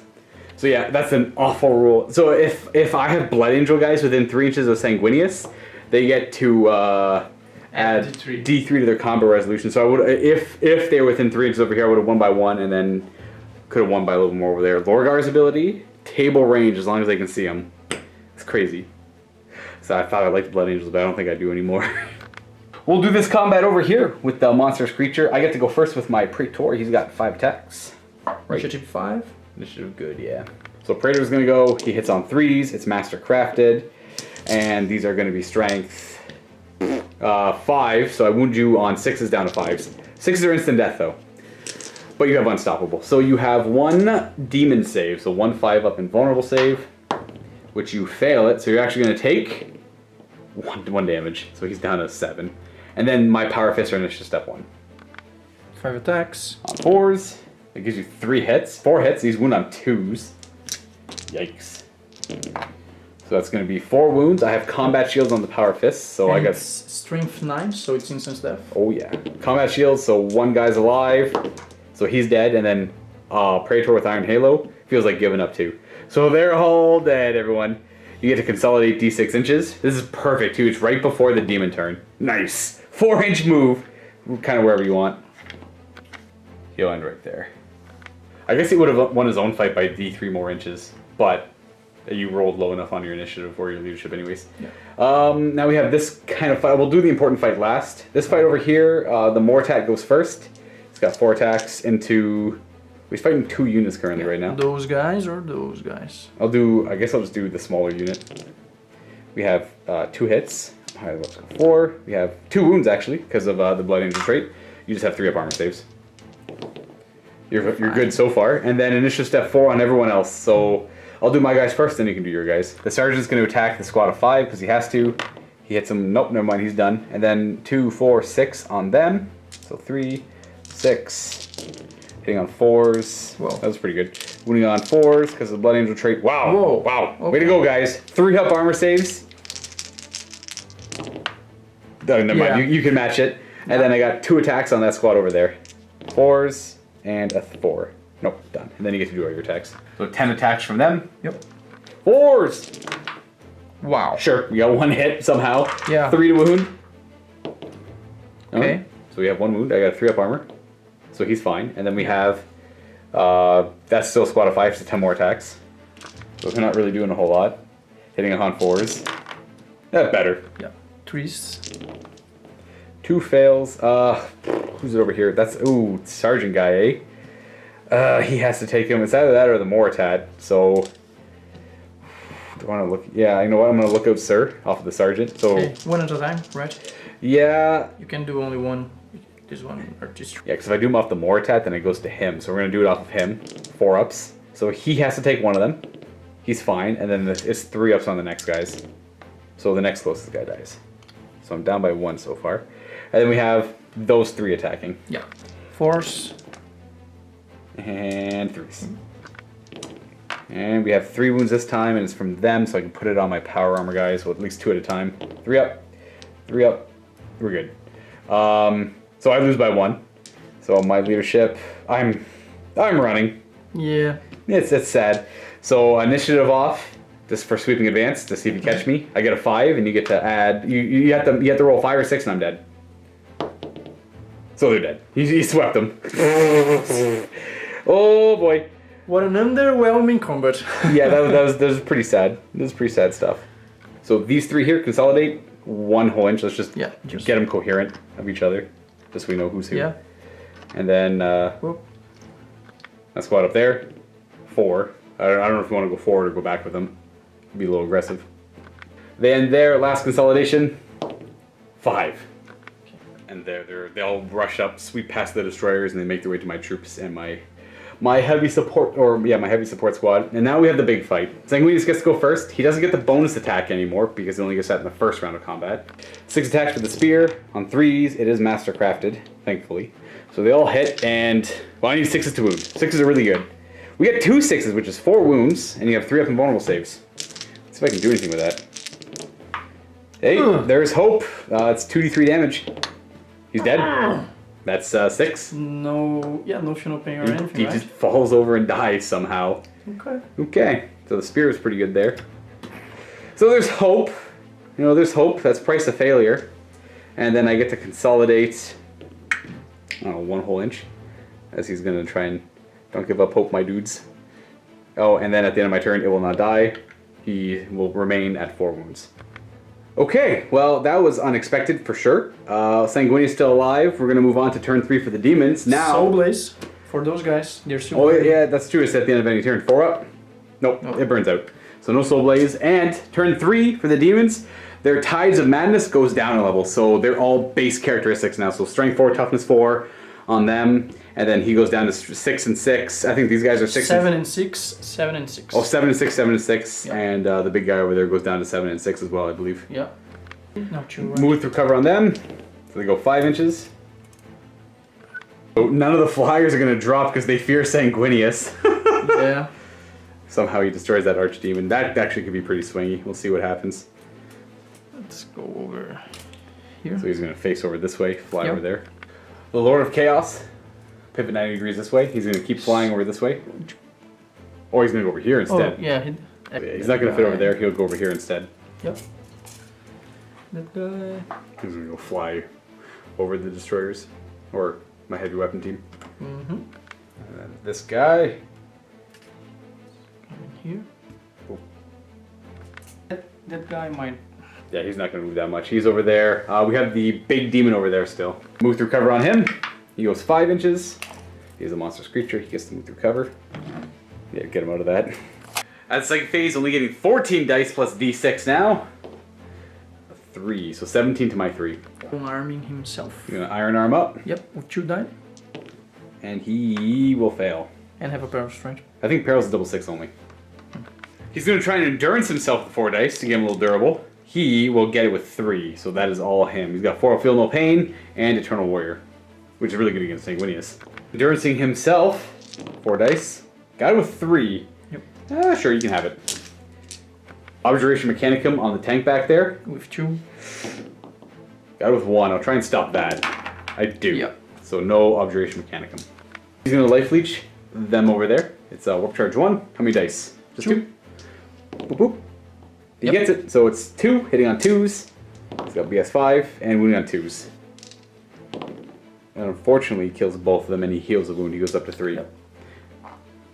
And these guys go down, and I owe you a morale. We're going to have Psychic Shriek against Sanguinius.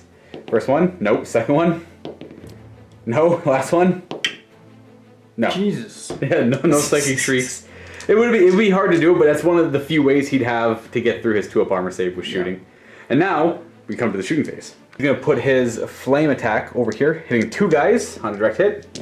It's got Creeping Death, so direct hit, you can actually hit 3. Yep. So go, boop. That you couldn't do that at first because it would have put it out of range. So 3, wounding on 2s, because it's rank 7 still. We got 2. 3 up. We're good.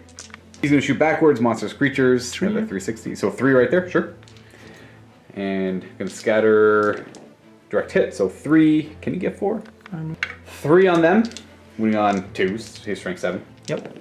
We got, okay, 2 wounds. 3 ups because those are the closest guys. 1 dies and Soul Blaze. That squad's going to try and pick on some of these Marines. So putting on his head there, hitting 3 guys on a direct hit. So that's 3 guys. Strength 4, wounding on 4s now. Moving with the... Oh, yes. Might get 4 here.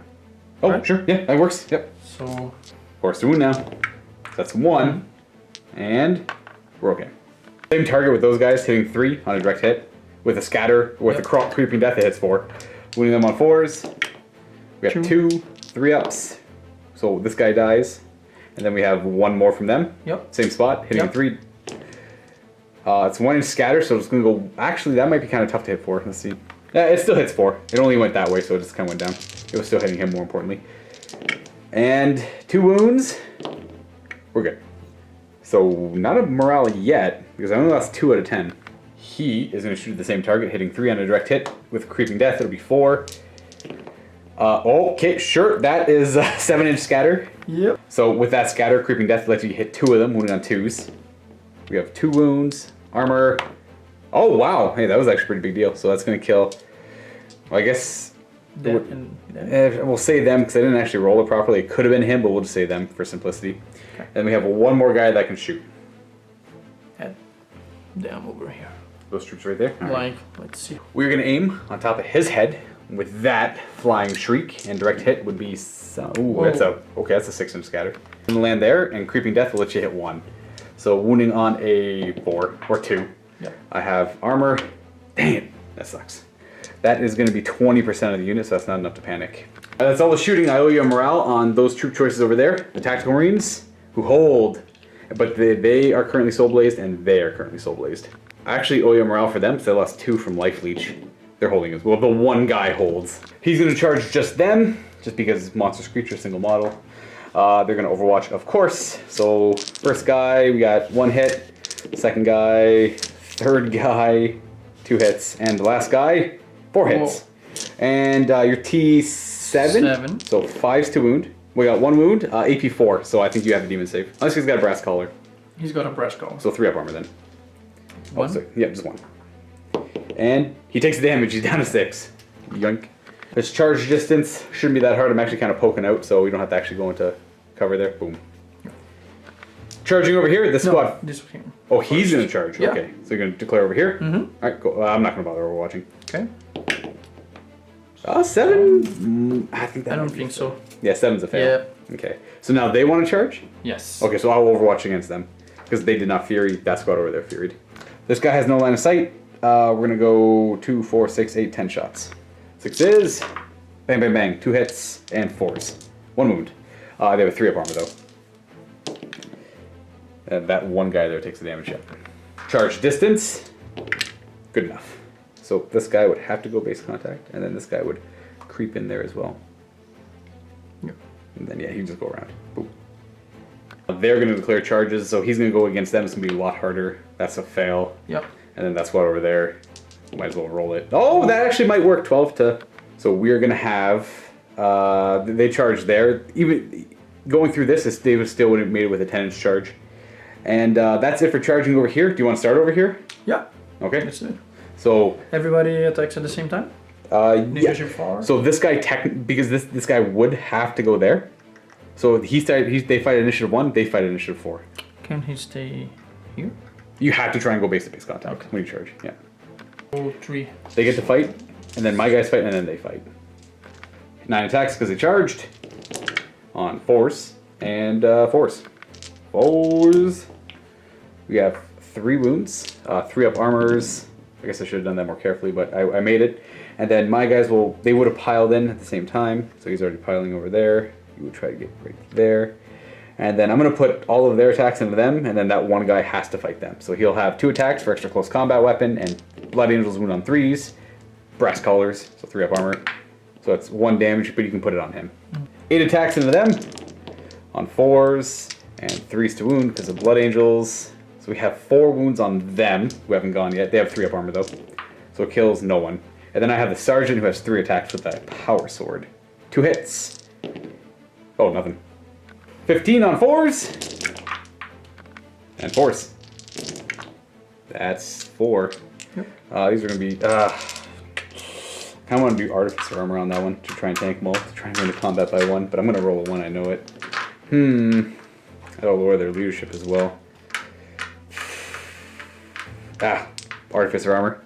Dang it! Alright, 3 up for the rest. Wow! 2 guys go down. So he dies, and we'll say he dies. So I lose combat by 1. So them, 1 unit, they hold. And then we just kind of pile into each other. Will you... Boop, boop, boop.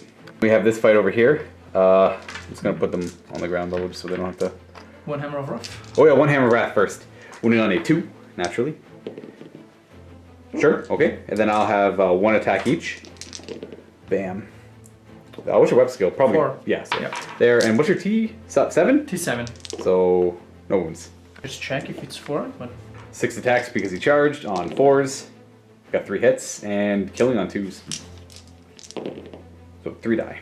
So you die and you 2 die. And let's see if they hold. I think they fail. That is going to be a 6, and I lost 9. Yeah, the sergeant's already dead. Yeah. So he sweeping advance. I'm going to roll a 5, and with a 6, I don't think you can catch me, but we'll see. No, I run away.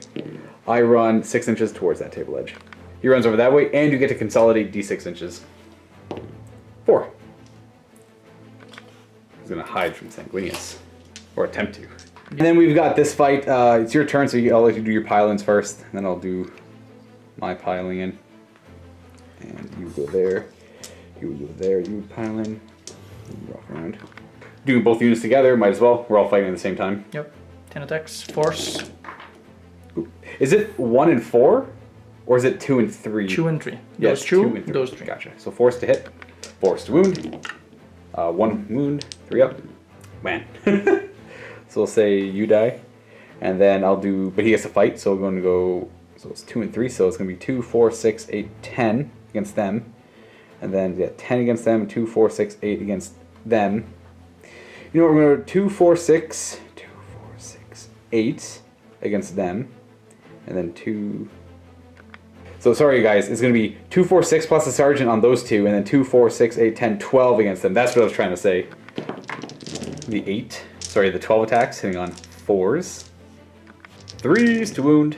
Oh wow, only 1. Okay, well never mind then. The 1 unit has 1 3-up armor save. You take a damage, but it's on the 3-man unit, so you'll take a wound, and then 2, 4, 6 on them, on 4s, and 3s. That's 4 wounds, nice. 3-up armor saves. That is going to be 2 wounds, so that actually kills both of them. Yep. And then the sergeant's attacks are wasted.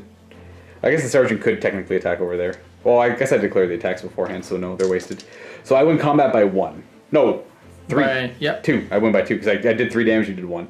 Yes. So I win. So you're down to leadership 5 on them. They fail, so they roll on the perils table. A 6 is good. Anything else is bad. So a 1. So they take D3 wounds with no saves allowed. And their weapon skill and ballistic skill degrades to 1 for 1 turn, if I'm not mistaken. So 2 wounds. That kills the 1 guy off. These are guys with, or it doesn't really matter, I guess. Yeah, okay. Yeah. So he dies. Okay, well this game's come to a weird standstill. I can foresee a path to victory, though I don't really like where I need to go to get that. This is certainly weird. Certainly weird. The only reason I have any chance is because that guy died. As we go into turn 3 for the Blood Angels, I think I know what I'm going to do.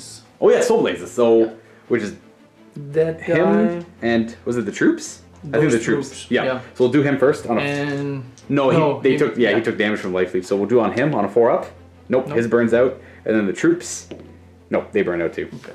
I got to regroup him at the start of my turn. He does regroup, so he's just going to stand there. He's just going to move over this way. But he has to Snapfire.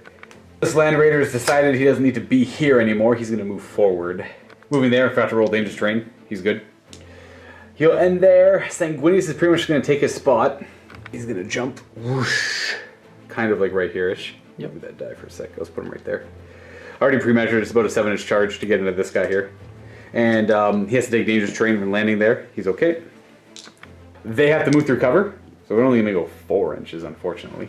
Just going to toe in some cover here as they move towards this guy. Don't know what the plan is with them. Well, I mean, I have a plan with them, but I mean, I don't know how sound it is. You know, I'm just going to spread it a little bit too. There we go. Not going to really accomplish a whole lot, I guess. They can't shoot because they Fury'd. I'm going to flat out the Land Raider. He's going to just go to there. Instead of shooting, we're just going to go push into the back lines over here. I have to do Dangerous Terrain though. Nope, he's good. He's going to snap fire at the flyer over there. No hits. He's going to fire into them. Got 3 hits, wounding on 3s, or 2s, actually. So 2 Rends and 1 3-up armor save. 2 Rends. 5 ups, that kills 1, and a 3-up armor. Nope, it just kills 1. So he isn't going to declare a charge against him, because I don't really have any other shooting I care about doing. He flat out, they can't shoot. And actually that's, well, he has a pistol I could use, but I'm not gonna worry about that too much. Maybe later. It's only 1 use, so I want to save for something clutch. He's going to charge, he's a 7. He gets it with an 8. And I get to get the Hammer of Wrath because he always uses his wings for moving and charging. And then they're going to declare a charge against him as well, because why not? They -2 from this roll, so they actually go 7. That's my only charge. This is, you know what? Yeah, sure, whatever. We'll do Sanguinius first. He gets 6 attacks base, boop, boop, boop, boop, and he gets +1 for the first round of combat, and he gets +1 for charging. He's obviously using the spear because it's instant death, though you do have unstoppable. This guy has the Shroud of Darkness, so... Oh, no bonus attack for charging. Yeah. Okay, that's right. So I will be hitting you on 3s. It's mastercrafted. Not much I can do about that. These wound on, I'm strength your T7. Yep, So strength 9 because of the charge. 2s to wound, 3 wounds, and you have your demon save. No 6s to note. Or, yeah. Yeah. So you make 2. 1. So you make 1 if you fail 2, so 2d3 damage. Yep. He's gonna take. He's dead. Again, Yeah. 6. 6. Roll the hard 6, so he goes down. And then we'll consolidate Slamguinius, an extra 5. Consolidate over there. These little boys are going to consolidate 5 inches, and they're going to spread them. So they'll spread like that. Slamguinius ends up going over there. I'm just going to roll it. Will not die now. He will die a little less. He's up to 5 wounds now. Yeah, he's killed over 1,000 points in. Technically took 3 turns, but obviously, like there, that was a pretty easy kill for him. Now that 3-up invulnerable save guy, that was lucky. That's the only reason I'm still in the game here. These guys over here we're going to fight. We fight at the same initiative, so you're already in base-to-base contact. So I will pile in and around and trying to get a good win over here as well. Okay. I'll do the sergeant first to see what he can do. He's got 3 attacks. They all hit, wounding on 3s because of Blood Angels. 2 wounds, demon saves because... wait, before you roll. See who's in 6. Maybe. They're both within 6, so 5 up rerollable because they're within range of the rift. So 1 dies, but he gets to fight. Yeah. And don't pull him yet. We'll see. Okay. And then I'll do the rest of the attacks as well. So 2, 4, 6, 8, 10, 12, 14, 16. Hitting on 4s and 3s, and you have 1 3-up armor. So you got to pretty much make all those 3-ups. On demons. Nope. Okay, so they both die, but they get 4 attacks back at me. So 4s and 4s. 4s, 1 wound, 3-up armor. We're good. So they go down, and I get to consolidate 1. They're just going to spread a little bit. Got this fight over here. We all fight at the same time. You get to pile in and around all of them. I'm going to do 1 attack into them because I would love... Actually, you know what? I'm going to put as many into them as I can. So 2 it's going to be... Or 3 can go over there, and then he'll go over here. So his 1 attack, or 2 attacks because his weapon, he misses. And then 6 attacks from the other 3 on 4s and 3s. 1 wound. 3-up armor save. I'll get to kill a guy, though. I don't. Sad. 16, force. Wow. Okay, only getting 4 hits out of 16 attacks. He's wound on 4s. And got 2. There's the average, right? Yep. And nope. So it's a tie combat, and I don't have Sanguinius nearby. Okay, well, interesting. So we have 2 battle rounds left. We have battle round 4 and 5 coming up. The demons retain their strength or their base characteristics in turn 4. Turn 5 is when they lose 1 strength and 1 toughness as they dwindle. Currently doing obviously really well over here. Somehow broke through, killed the big guy, killed the 2, 3 troop choices that were over here. Move through cover on the big guy. He rolls 3 dice, taking the highest. He goes 5. So he's gonna go up to like this level here ish. Yeah. I won't be able to leave him there, but yeah. He goes, that's where we'll use the die to represent where he is. Actually only about a 5-inch charge just to get over there to charge him. I would like him to live, that'd be nice. What about them? How do they want to move? Oh wait, so how about all the flyers? Before they do anything else, are they landing or are they staying in the air? I think those 3 are landing. All 3 of them are going to land? Yep. Okay, and then the Fleas is going to hide up in the sky? Yeah. So he... over here. Yep. He's gonna land there. And what about this dude? He's gonna move around there. Yep. Ooh. There he is. Quick correction on that guy. He's gonna go in front of the assault cannon. Yeah. So he's still flying. He's gonna go pivot 90 and go in this direction. Yep. Moving through cover on them. Wherever they go. 6. Oh yeah. Nice. Then there, now it's the psyche phase. You get 3, 10, 12. Plus 2 more. So 12, yeah. And then plus D6. So 18, and I get 6. He's gonna life leech that last assault cannon guy. It's warp charge 1, throwing 2 dice at it. Yep. You got it. It's all yours. So 2's to hit. Yep. And 2's to kill. Actually, I wonder if I get some kind of cover from that. I doubt it. And I'll roll anyways to see if I get it. Nah, I fail anyways. He's dead. And you get a wound. Up to 4. He's gonna iron arm himself. Throwing 2 dice at it. Getting with 2. That's really good. That's what you want. What strength is he now? 7? 10. So you go up to 10, eh? Yep. Yeah, I'll put everything into stopping that. Unfortunately, I do not. Psychic Shriek against Sanguinius from those pink horrors or lesser demons. That is a fail. Okay. Well, endurance himself. 5 dice, sure. Yeah. He gets it. Yep. I don't have any dice to stop it, so he's got Iron Arm and endurance. He's going to throw endurance at this guy over here, and he gets it. Yep. 3. I got no way to stop it, so he's got Feel No Pain 4 up, and Eternal Warrior, which is pretty critical for Sanguinius nearby. Iron Arm on himself. Fails. Or speed. It fails. Yep. Alright. Down to the second phase. Shooting time. So we got endurance, Iron Arm, and that's pretty much it. Yep. He's going to do one shot up here to try and take out my assault cannon. He has 4. So we have a direct hit. So 1 hit. Even the Crawling Death can't get anyone else. It wounds. And we have armor, which we... Oh, stupid guy killed him. Nice. Well, that concludes shooting phase because 12-inch range on him and everything else is kind of locked in combat. So we have charging. Where would you like to charge? We got that guy. Well, only him and them. Yeah. He's gonna go ahead and try to charge. He got moved through cover, so he ignores the -2. And he's gonna go 7. Good enough. So we're just gonna put him right here. Boop. As he crashes into the Land Raider. Yep. They would like to attempt to charge at my Marines, so they might as well go ahead. They'd have to go around this way, so we'll see what that can get them. A little bit longer, but yeah, an 8 should be no problem.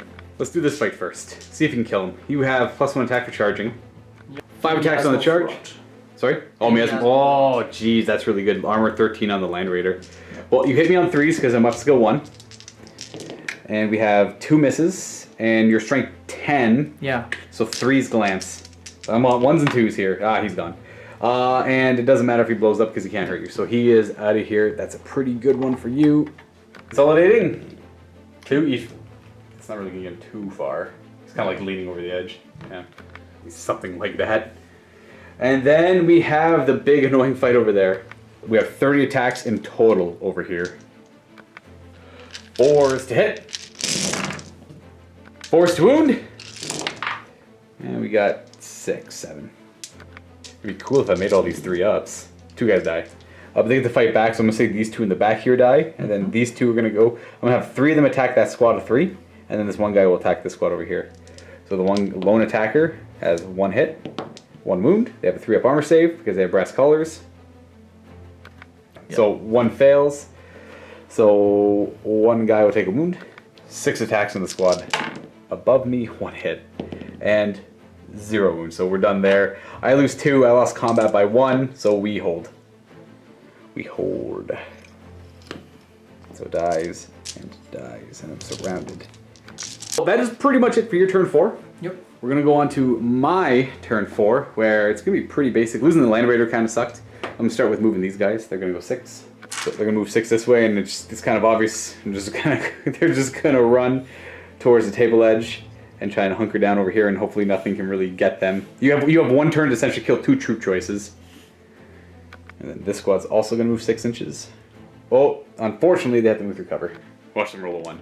Oh, okay. Oh, there we go. Double 6. Hey, there we go. Sanguinius is going to be hero and block for them. He's going to try and tie this guy up in combat so he can't catch them. Shooting phase, they run. A further 4. These guys will run an extra 3. So just got the little widget. And they're going to kind of, boop, same idea as they run in this direction. I'd like to shoot them, so I'm going to actually use my pistol. One-time use. It's Assault 2, Strength 8, AP 1. 2 shots. They both hit. Wounding on 2s. So they both wound, and you have a 5-up invulnerable saves, but you'll have endurance as well. So we have a 4-up Feel No Pain against that. For endurance, you're going to take 1 damage. So he's down to 4. Then I'll go ahead and charge. There's no overwatch. We make it in. You got the whip in the way, though. So a little crash there. You got 5 wounds left. And he doesn't have the Shroud upgrade, does he? No, okay, so I'll have 8 attacks against him. Do I use the spear though? It ignores the instant death, but also gets rid of your Feel No Pain. And you only have 5-up invulnerable saves against him. So yeah, sure, why not? I can use the blade. I know it does double damage against demons, but at the same time you have a 4-up Feel No Pain against it. So we're gonna go ahead and just 3s to hit with the spear, 2s to wound with the spear. Okay, that many demon saves actually just might die. And the 6 are 2? Yeah, the 6 is actually 4. So I guess go ahead and just roll those 4, or get 1 more. Yeah. The 6s cause extra wounds. So these are saves. 5-ups. 5-up invulns, and 1, 2, 3, 4. Yeah, he dies with those 4. Yeah. That's pretty good invulns all around, though. So he actually does just die, and then I'll consolidate him. 6 inches, eh? funny enough, Sanguinius is actually winning the game for me. So he'll consolidate over there, and then he will not heal at the end of my turn. And then we come to Demons turn 5. You lose strength and toughness across the board. So your lord -1. Yep, everyone's so they're down to strength 3, toughness 3 over there. And then we have your flyers and everything. So your movement phase, are they taking to the skies? I assume not. No. And is he dropping? I'll let you think about it. Yeah. So that guy in the back there is going to take to the sky because the pink Horus completely wrapped my Blood Angels. I try to pull the 2 to stop him from being able to charge. So 24 inches. But he's going to do a 24-inch move right up to there as he takes to the sky and flaps away again. I killed one of his brothers. Maybe he's not happy. Moving through cover on this guy to see where he ends up. He ended up killing a Land Raider, which is kind of important. He goes 6 inches. Nice. Yeah, he'll move towards this direction because why not? Why not? Yeah. He will go to the ground just to taunt me, apparently. Yep. I think he's an Eternal Warrior, right? Just as a base rule. No. I know. I have to can't check. remember. I have to check. I remember something was an Eternal Warrior. I think he was an Eternal Warrior. It was the Behemoth that's not. He's got Unstoppable. It's kind of like a, ooh, taunt. Here's a Slay the Warlord right there for you. So that's it for movement. We're on the Psyche phase. You get 7, 10. Oh, 12 again. Yep. Plus a d6, giving you 15, and I get 3. Dice endurance on. Endurance on him. Give him Feel No Eternal Warrior to tie Sanguinius up. 5 dice. Are you going to endurance him? No, him is endurance him. Oh, okay, gotcha. Yeah. 5 dice. And we have a fail. Nothing. Okay. Interesting. We still have 10 dice left. We're gonna endurance from him to here. He's within 24. And round 2. He gets it with 2. Ooh, it's tempting. It is. So you have 5 dice left. He's got Mind Howl to put Sanguinius down a few let's go 1. Yeah, whatever. I think this one is more important. Yeah, you can have your endurance. Okay. Yeah, I don't mind. It's whatever. And then 3 dice on Mind Howl against Sanguinius. All the 5. All 5, yes. Yeah. It's Warp Charge 2. So Yes, I know. Woo! You get it with 2. Yep. I do have Adamantium Will, so I get +1 to my deny. 5 ups. I don't stop it, I'm off by 1. So that was a really good Psyche phase. Endurance, and he's really crippled. So he's not going to be my ace in the sleeve. So I can't really rely on him that much now. We have 1 shooting attack from him into there. Hitting 2 guys on direct hit, maybe 3. 1, I think, and then it will crawl. Yeah, maybe, yeah. Let's see. That's a direct hit, so it can crawl. You can hit 3 there if you want. You can maybe hit 3 there if you want. 3. So we'll go for 3. He's strength 6 right now? So yeah. 2 still. We have 2 wounds, 3 up armor, and they're good. Okay. These both can just shoot into Sanguinius. We'll do that one guy first. Direct hit is, it scatters. It's far away. Yeah. So it does hit yourself, even with the Crawling Death can't save you. So it would have to hit him, I'm pretty sure. Yep. Anyways. No, it's 3 to wound, yeah. Yeah, 3. And you have your 3 up. You got Brass Collar? Yeah. Yeah. He's Okay. fine. And then that guy could do the same thing. Your Demon Lord. Jeez, that's 9. That's a 5-inch scatter. No, wait, 4-inch scatter. Even with Crawling Death, a 2-inch scatter still misses. So it's 4-inch scatter, then 2 inches back, it would still miss. Because the radius is only 1.5 inches. It actually might hit because the Primarch space. So wounds on a 4, yeah. 2 up armor. We're good. Okay. 1 charge and Sanguinius, no Overwatch, of course. Boop. Yeah, We'll be happy there. Yep. So he's in the sky and he just landed, so no charging there, and that is it. This guy is obviously too far away to do anything. Yep. Oh, we can run, right? Just. Oh, he could run, yeah. Yeah. Boom, 5 more inches. Must kill. He doesn't know he's going to disappear next turn. This is a pretty important fight, just because all of these pink cores are within my territory. There's no troops denying the no man's land. So if you can kill them off, and then like one of these can, even like 2 inches gets you in there. So you just have to get past the predator. So you might as well do all your attacks at once because they're all there. They're only strength 3 right now though. Hitting on 4s. And 3s to 5s to wound. Yep. Yeah, 5s to wound me. Go Demons! It's still 3, which is kind of scary. Armor saves. Oh, 1 dies, but he gets to fight back. So I have 4 attacks against this little weakened squad here. We have 2 hits, 2s to wound because I'm Blood Angel. 2 wounds, you have 3 up armor saves. Come on, save and sweep. Save and sweep.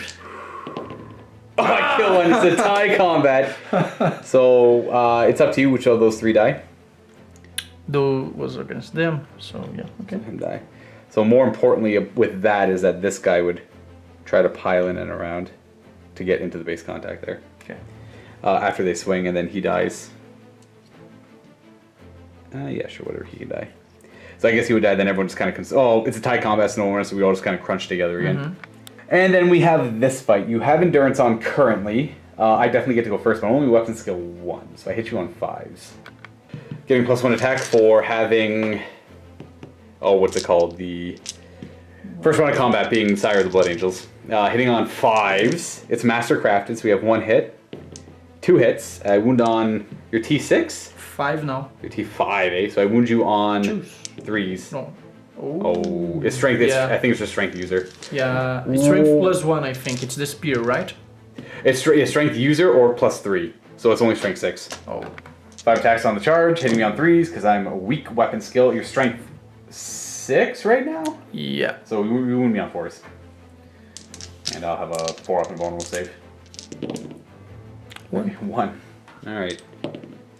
He wins! Or he gets... Yeah, it's a tie combat. Oh, yeah. I wonder if this actually counts. I'll double check his rule. I might actually win by 2.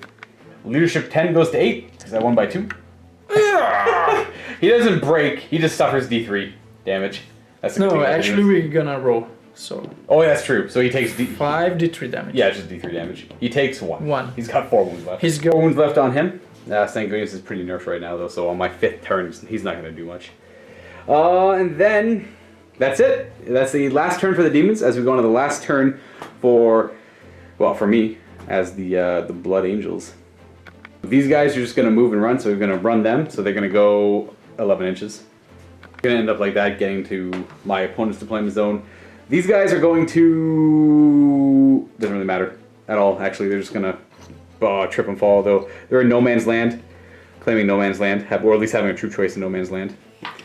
And they're not going to bother shooting. The only thing that matters are those 2 combats. I need to hold over there, and that's actually pretty much it. It doesn't really matter what Sanguinius does at this point. He's, I guess, done enough.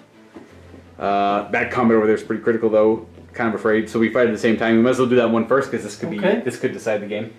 I get 2 attacks. I'm going to put it into the weakened unit with 2 wounds. The 2 guys with 1 wound each. I hit on 4s and wound on a 2. That's a wound. 3 up armor save. No. Okay. So you get to do all your attacks. Well, it doesn't matter. You would have had all your attacks anyways. 3, 6. Hitting on 4s. Not looking good. We have exactly average hits there. He's wound on 5s. I only have a 3 up armor save. There should be 3 coming out. Maybe 4. That didn't survive 3 last time. 2. Yeah. That skews the averages. 3 up. 3 up. Oh my goodness!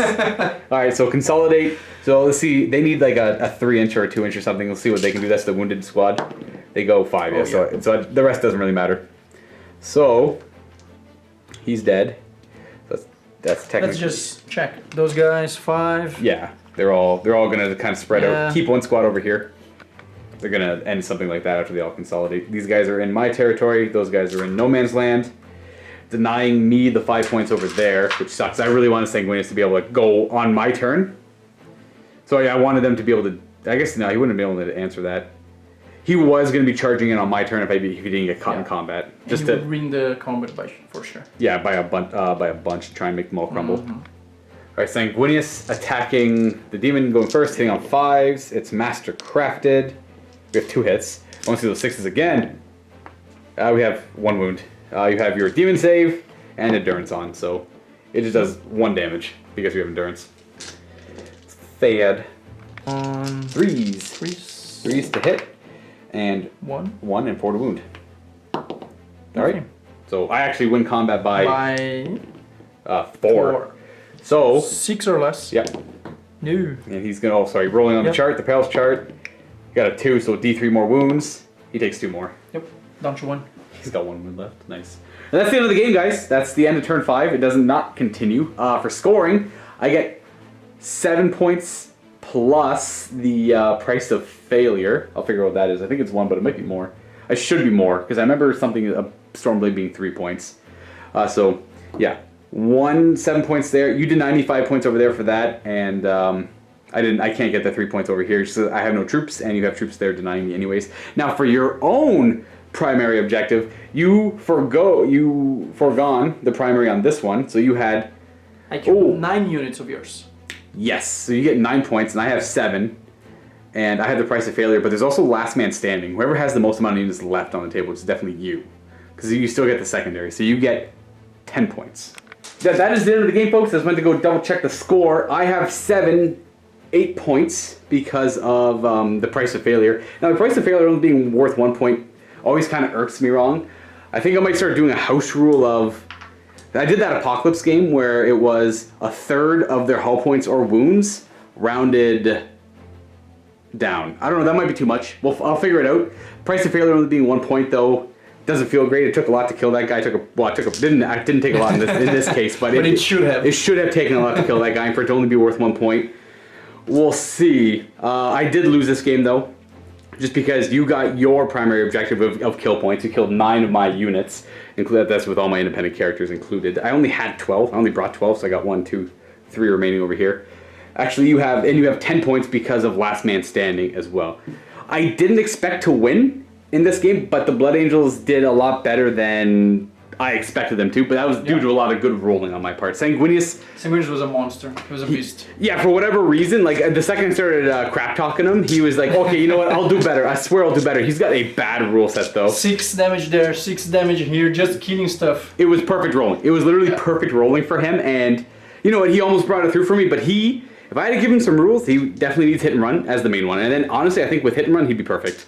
Just because that way no one can really deny him the charge that much. He's got high initiative, so he only fails on 6s. The fact that he doesn't have hit and run, I'm sure a lot of Blood Angel players... this is just a one-of for me for Blood Angels. I'm sure a lot of Blood Angel players out there are pretty disappointed in that. I know for one that I was almost dead certain he'd have hit and run, and Lee was like, yeah, he's going to have hit and run for sure. I would love to have him like a flying monstrous creature kind of rule. That'd be kind of cool. The can I think he has with his bike, right? Right. So why not Sanguinius flying around? I know. Like, Lee was hoping that he'd be able to fly around. And those are not like normal wings. They were made by the Emperor, so... So, yeah, it is what it is. His spear is obviously really good. Any weapon with instant death built in is really good. Like, we got Mortarion, you got Alfarius, you got Sanguinius. And 6 doing 2 wounds. Yeah, really 6 is counting as 2 wounds is really nice, but he needs more. He definitely needs more. Anyways, that is it for this battle report, folks. Hopefully you enjoyed it. Demons of the Ruinstorm, they're pretty powerful. Yeah. They're pretty powerful, and the only reason I did anything at all is because you were rolling like crap. Yes. And it was my first time playing Horus Heresy in person. Yeah. And with the demons, which are so much different from all the rest of the armies. So vastly different. Yeah. And they had that very overwhelming in your face right away turn 1, especially with that warlord trait. And all toughness 5, like on the base guys right away. It's intimidating to play against. I did really well because of dice rolling, and I tried to eke out a win here, and I was close. It really honestly came down to one guy trying to hold the line, and I probably shouldn't have used that.